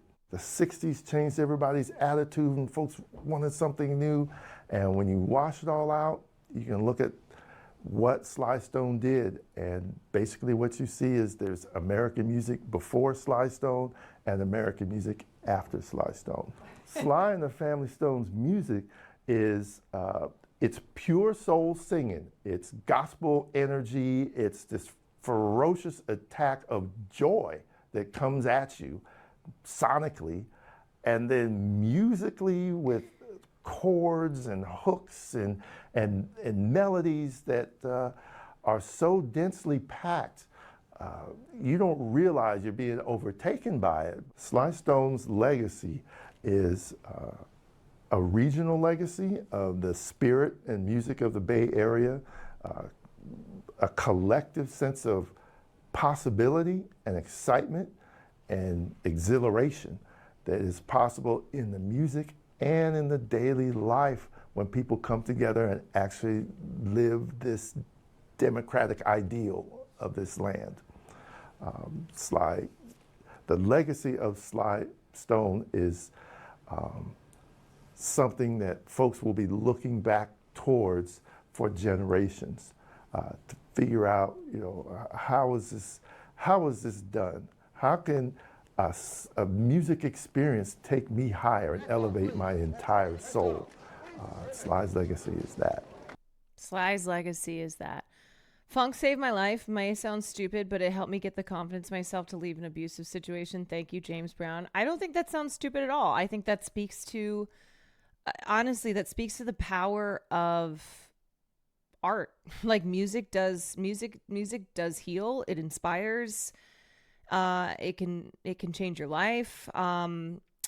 These are things that like there's a reason that we connect to this world, to one another, to ourselves when we consume the art that other human beings created for us, right? And so if you are new Minnie to Sly Stone, but you love funk music, then I hope that this introduced you to a whole ass world of funk music. James Brown is amazing. Love James Brown, but don't be missing out on Sly Stone. Still time to take adult classes on music history. You know what? I just teach everything to myself. I also have this pop culture book that is literally this big. It's this big. It's my Bible. I've been working my way through it, but yeah, I just teach myself. Gaming tonight? Well, I messaged the group and I said, gamers, anyone want to do one run? And no one has responded.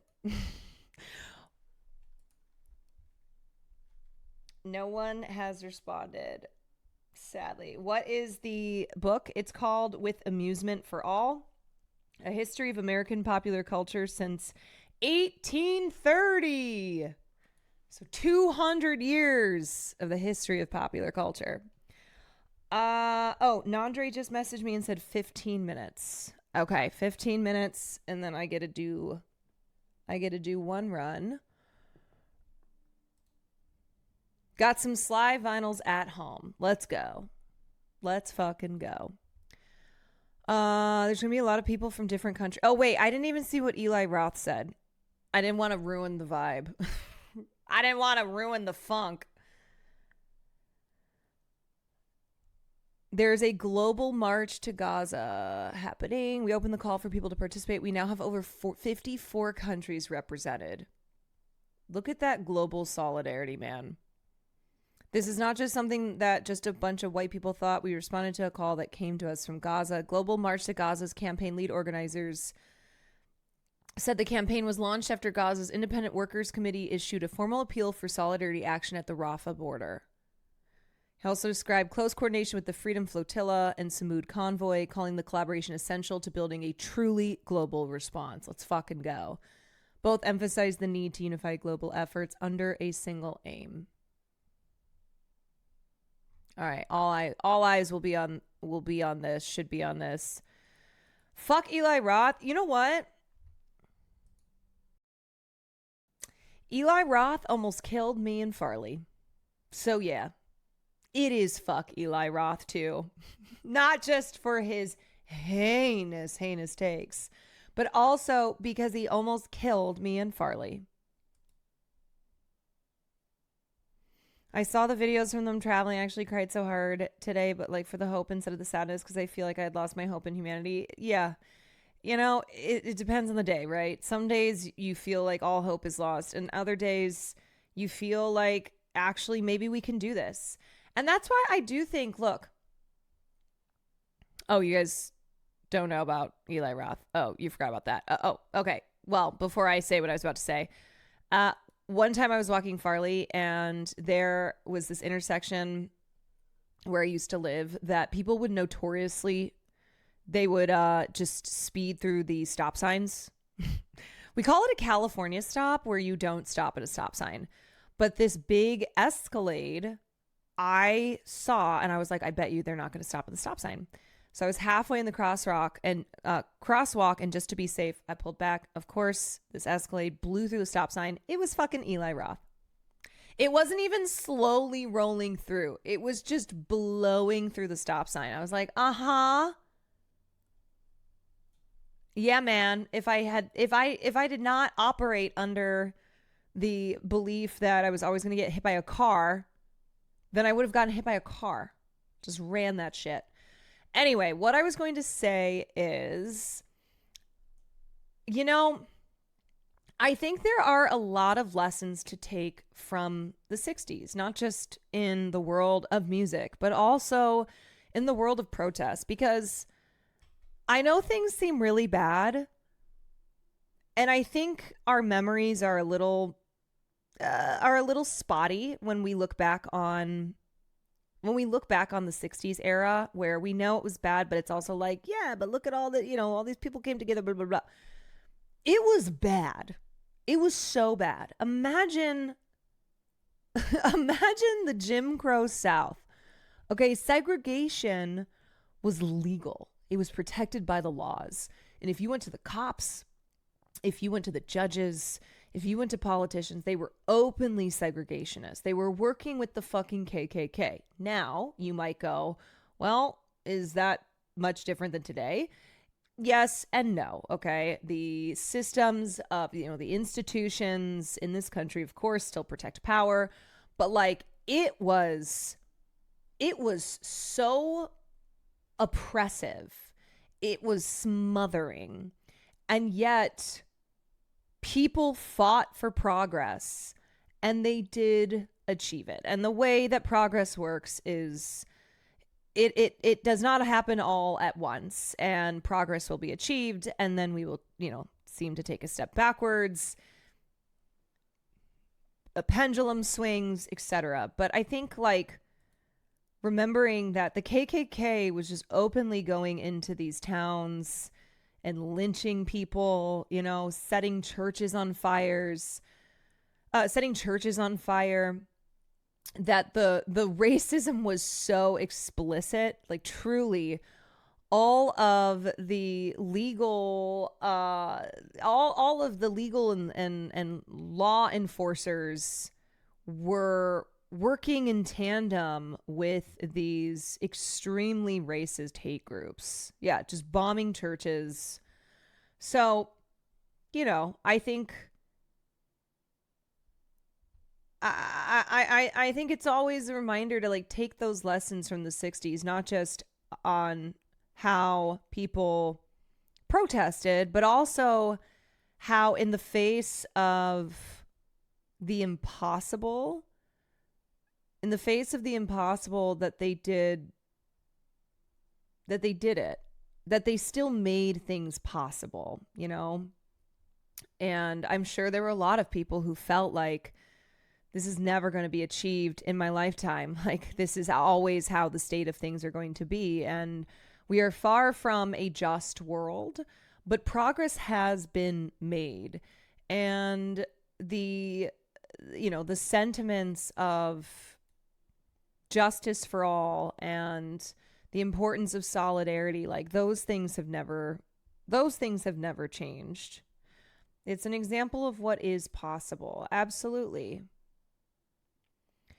Makes me think I should talk to my grandparents to have a better viewer perspective. Yeah, I think, like, it's easy to succumb to this hopelessness and be like, oh my God, how are we going to change anything here? How is Israel going to stop genociding Palestinians? How is, how are we going to stop having, our police forces just beating the shit out of people? How are our politicians not going to be beholden to corporate interests? Like, how are we going to stop the cost of living from rising as it has and not meeting the rise, an equal rise in wages? Like, all of these problems, these issues that we face, I think understanding that people of the past, that they felt similarly, that there was just no way that they were going to be able to fight against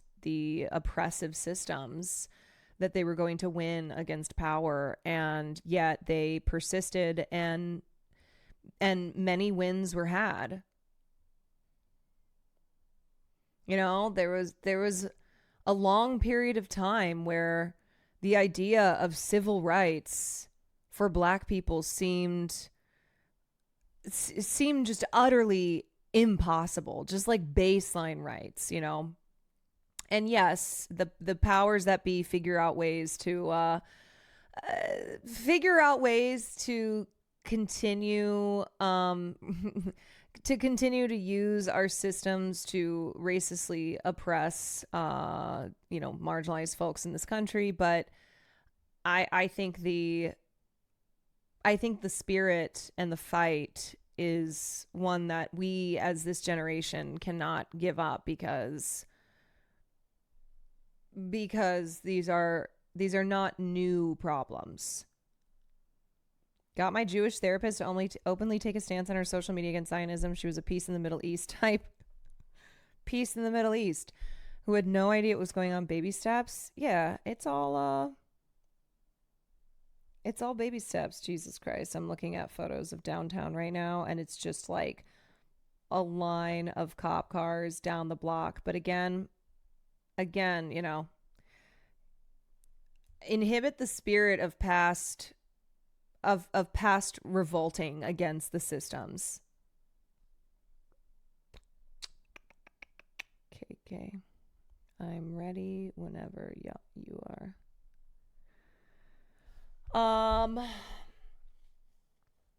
Yeah, so look, if you need to listen to some music by Sly and the Family Stone to just remember what this is all about, do it. Like, I think that is something that you should never look at as silly, as frivolous, right? Like, watching films, listening to music, consuming art that was created at a time of great unrest and just incredible divisions in the country that led to artists putting sounds to that unrest. A change gonna come. I have my liberal mom saying how Israel's committing a genocide thanks to you and Hassan's talking points. That is awesome. That is awesome. Not obviously that Israel's committing a genocide, but yeah, I mean, I use my mom as an example all the time. I have a lot of conversations with my mom that I never would have been having a few years ago. The things that she says, what she is open to, like what she agrees with me on, she has she has been breaking away from the cage that she's been in that tells her how to think based on the party that she's affiliated with.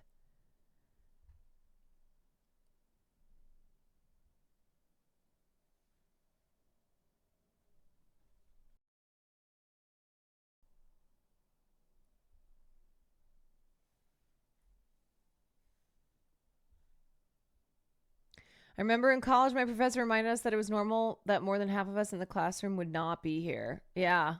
You know, it's like back in the day, this wouldn't have happened. The only thing Rage Against the Machine got wrong, it's not just some of those who work forces are the same. Some of those who work forces are the same who burn crosses. It might as well be all.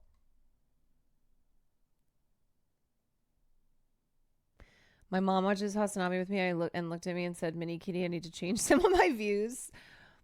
God damn, he's out here radicalizing the moms. Stupid, sexy Hassan radicalizing the moms. This is a few years ago now, and she went from conservative to leftist and speaks out for Palestine. Yeah, I mean, it can happen, right? Person by person. And so, like, that's what we can do in our own lives. As one person, you can't change the world, but you can protect your community like people are doing right now. And you can also have an effect on those around you. You can have a bad effect. You can have a positive effect.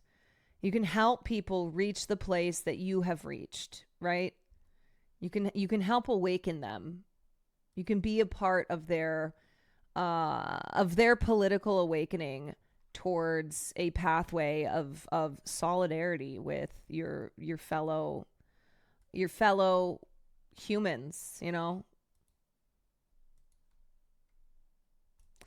I know. I am supposed to be the one radicalizing moms. No, specifically I'm radicalizing the liberal white moms in well-to-do suburbs.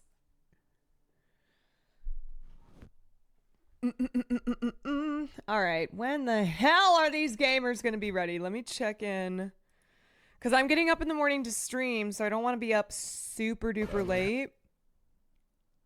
I'm streaming in the morning because then tomorrow night... Uh-oh. Oh, they just died. Oh. Oh, sad. Uh-oh. Back. Oh. Oh, wait. No. I'm in this circle. Oh, he just died one time. You know what I have learned? I have learned the pain of needing people to game with and having to wait for them to finish. I have learned the pain. Bro, Caroline, it's been so hard because I've specifically been trying to not force or actively persuade but gently nudge my liberal Zionist Jewish family towards not being stupid, annoying liberals. But I just found out my cousin's going on birthright to Israel this summer. I'm like, what the fuck? How do I not judge my family when they do zone of interest shit like that? Yeah, I mean, I think that that's a normal reaction.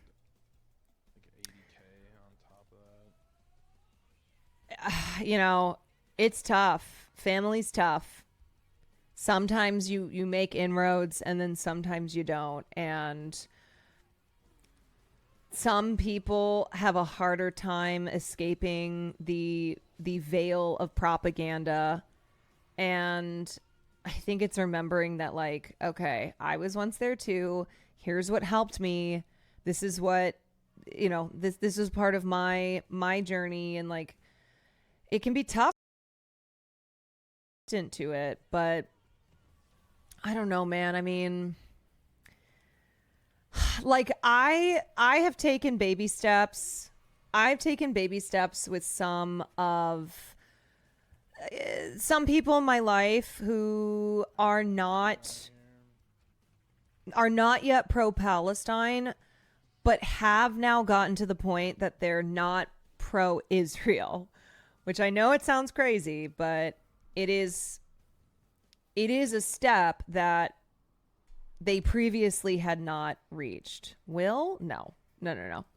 I'm talking about people who were raised very heavily with the belief that Israel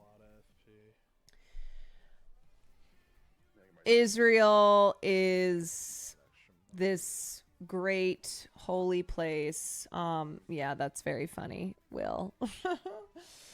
You know, friends of mine who are either who their Zionism came via the form, via their religion, their whatever their upbringing was, but that they were just very clouded in, they're very clouded by Zionist propaganda that still is making them unable to be pro-Palestine because of their associations that Palestine is not like fully the victim here. Their associations with Palestine having like terrorist groups, etc., but not being pro-Israel. Like, I do think that is a change. People who are like, look, this pro-Palestine stuff, it's out of control. Okay, people are getting killed, whatever. But then going, but I'm not down with what Israel's doing. I'm not all about it. So then it's like, okay, we got to get to the next step. Literally, my grandmother, her dad told her when she was like that, we always back Israel no matter what. So anytime she heard something, her side was immediate and unquestioned. Yeah. You know, it's hard.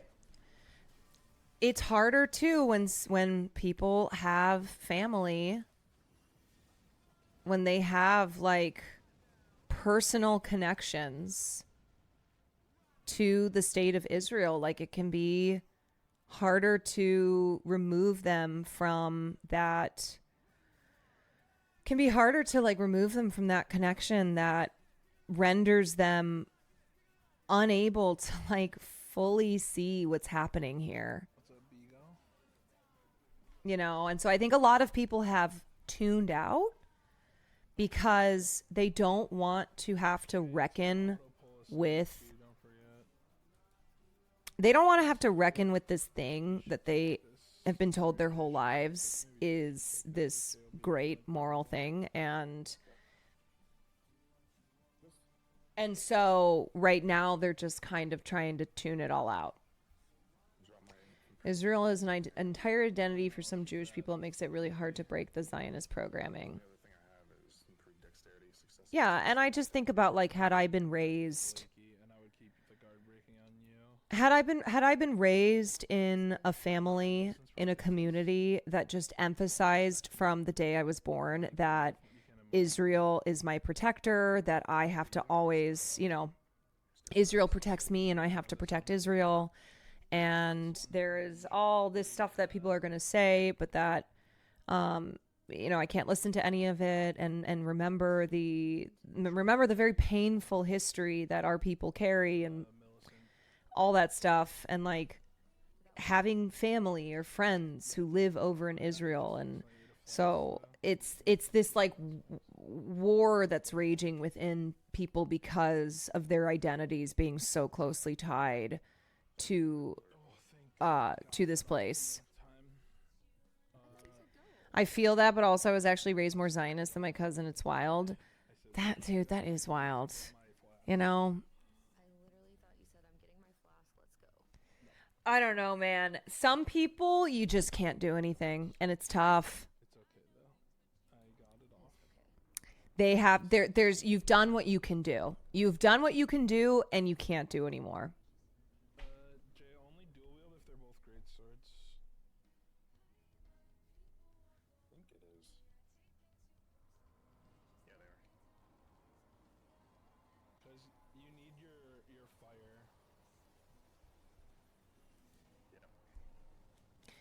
Of my siblings, of which went to birthright, the youngest is most pro-Israel, the oldest most anti-me. That's fascinating because usually, I don't know. I look at my family of 5 kids. Well, no. I mean, my baby sister is very, very to the left, but so am I. But that happened for me when I was older. Like, she has been much more progressive at a younger age than I ever was at her age. And a lot of people I know, unless they're specifically friends that I have met through, you know, just connecting over our leftist beliefs. Like a lot of people I went to college with, high school, they are definitely less progressive than their younger siblings because of just generational differences, you know?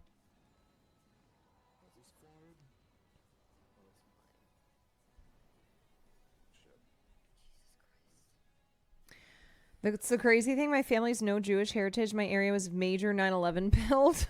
Major 9/11 pilled. And I was still raised to think that. Yeah, I don't know. Like, it's weird because, so I was not raised with any additional Zionist programming outside of just the usual, you know, being an American, where these are things that you are consuming unconsciously, you know. So most of us are like, oh yeah, Israel, that's our ally, right? Like, blah, blah, blah. The only democracy in the Middle East, those types of things. But I was personally not raised in a family or in a community that I remember that being so explicit.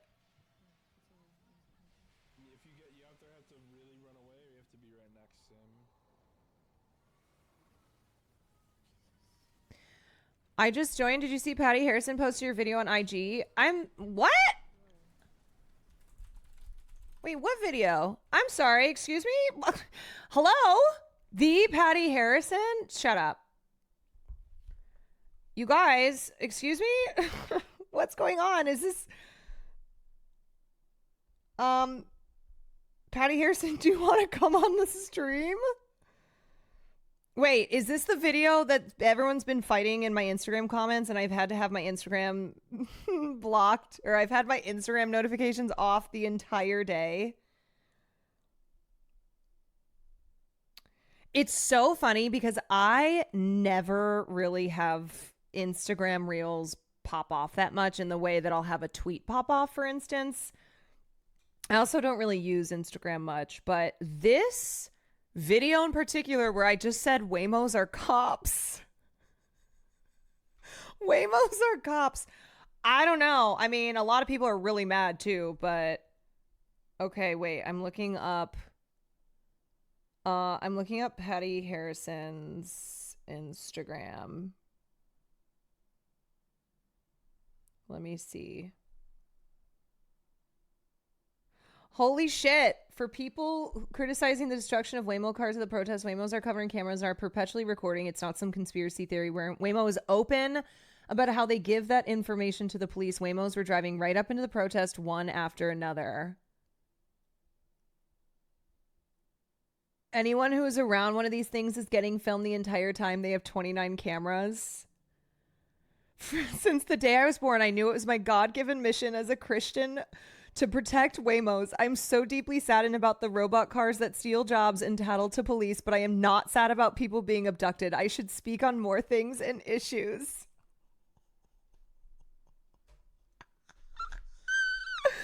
Oh my God!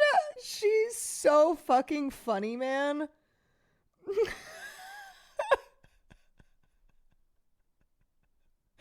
Since the day I was born, it was my God-given mission as a Christian to protect Waymos. Holy shit, that is so fucking funny. That one clip is great. I forwarded to some friends who don't watch Twitch and they loved it. These are things I still don't understand. I don't understand how, like, that is what just popped off. That people, here's the link if you need it. There we go. Y'all, is this my way in with, you know what? I don't need Hassan anymore. I don't need Hassan anymore. I'm just going to say things like Waymos are cops. And then this is my way in to interview people who I think are really cool. I think because it makes people mad. I guess it's kind of funny, the like visual of a Waymo as a cop. That is fucking hilarious. I just checked it as over 500. Oh my God. Oh my God. I got so mad at Hassan the other day because I was like, hey, I need you to do something. And he went, what? I said, I need you to message Hannah Einbinder because she follows you on Instagram. And he goes, who is that? I said, of course, I know you wouldn't know who that is, but I need you to message her anyway. And here's what you're going to say. And then he's like, oh, I don't even know who that is. And I said, I'm telling you who she is. And I was like, she's in the show Hacks. She also like pro-Palestine. So you should have her on your show. I will be there. And he's like, I don't know what Hacks is. What is that? I was like, I hate you so much. I hate you. I hate you because people who, like, I am such a fan of their work. I'm a big fan of Danny DeVito. I love your work. You know, these shows that just consume my life. And of course, a lot of times they follow him. And he doesn't know who they are. And so then he went to his message. He's like, oh, she's messaged me before. I'm like,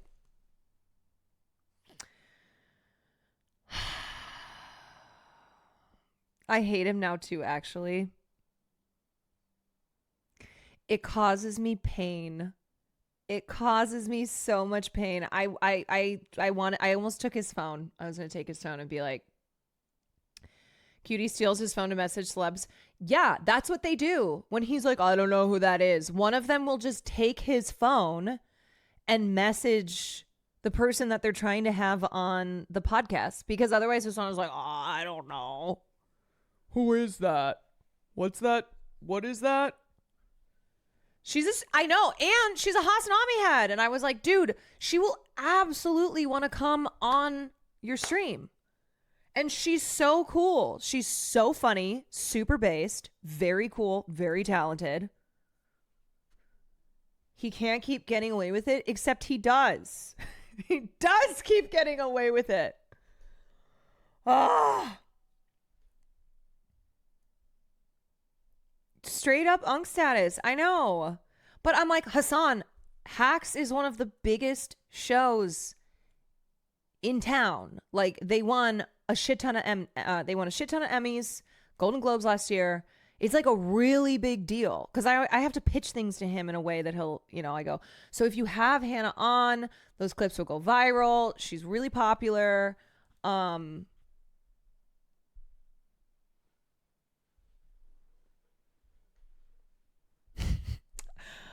relate with Hassan. I don't know half the people in shows you talk about. Yeah, but imagine these people now follow you, right? It's like they follow you on social media. They share your stuff. And I'm like, please message them because I know that they would want to come on the stream.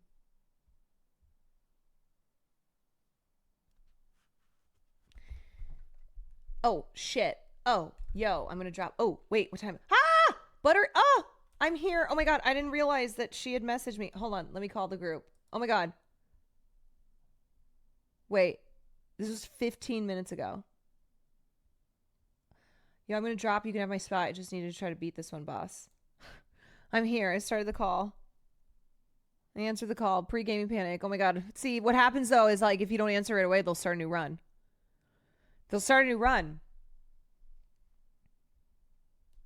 Poppy Lou from Hacks also follows him too.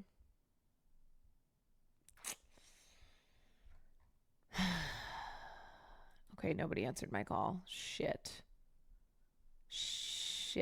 Because the thing is too with him, because his brain is so politically focused, right? Where he'll go, well, I wouldn't know what to talk to this person about.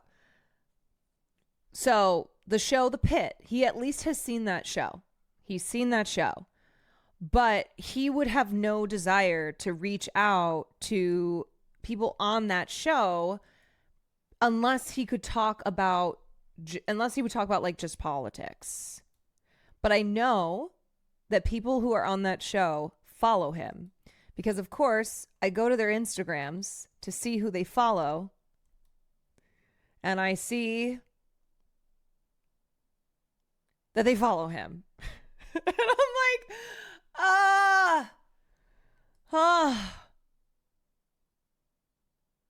please.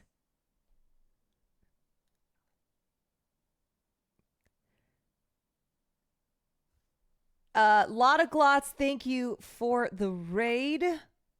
Thank you. It's like showing your mom a funny TikTok and she's like, who is that? Is that one of your friends? I love showing my mom a TikTok. Well, I don't show TikToks, but anyway, showing her whatever. And then having her be like, is that one of your friends? I'm like, no. Amanda Stenberg follows him and comments on his stuff, and bro just ignores it. Shaking my fucking head. I keep telling him. See, do you you guys feel this pain as viewers, right? As members of the community. Like, you feel that pain too, where you go, holy shit, are you kidding me? Are you kidding me? This person follows you. You could send them a message and get to meet them and have a conversation with them. The only reason that Hassan knows who Susan Sarandon is because of her political activism. He does not know Susan Sarandon from her film work. He does not know Thelma and Louise. He does not know Rocky Horror Picture Show. He does not know Susan Sarandon, the actress. He does not know Bill Durham. He does not know Stepmom. He does not know Stepmom. But he knows because Susan is like one of the, you know, one of the biggest leftist actor activists in Hollywood. Okay, Nandre is ready. Nandre is ready.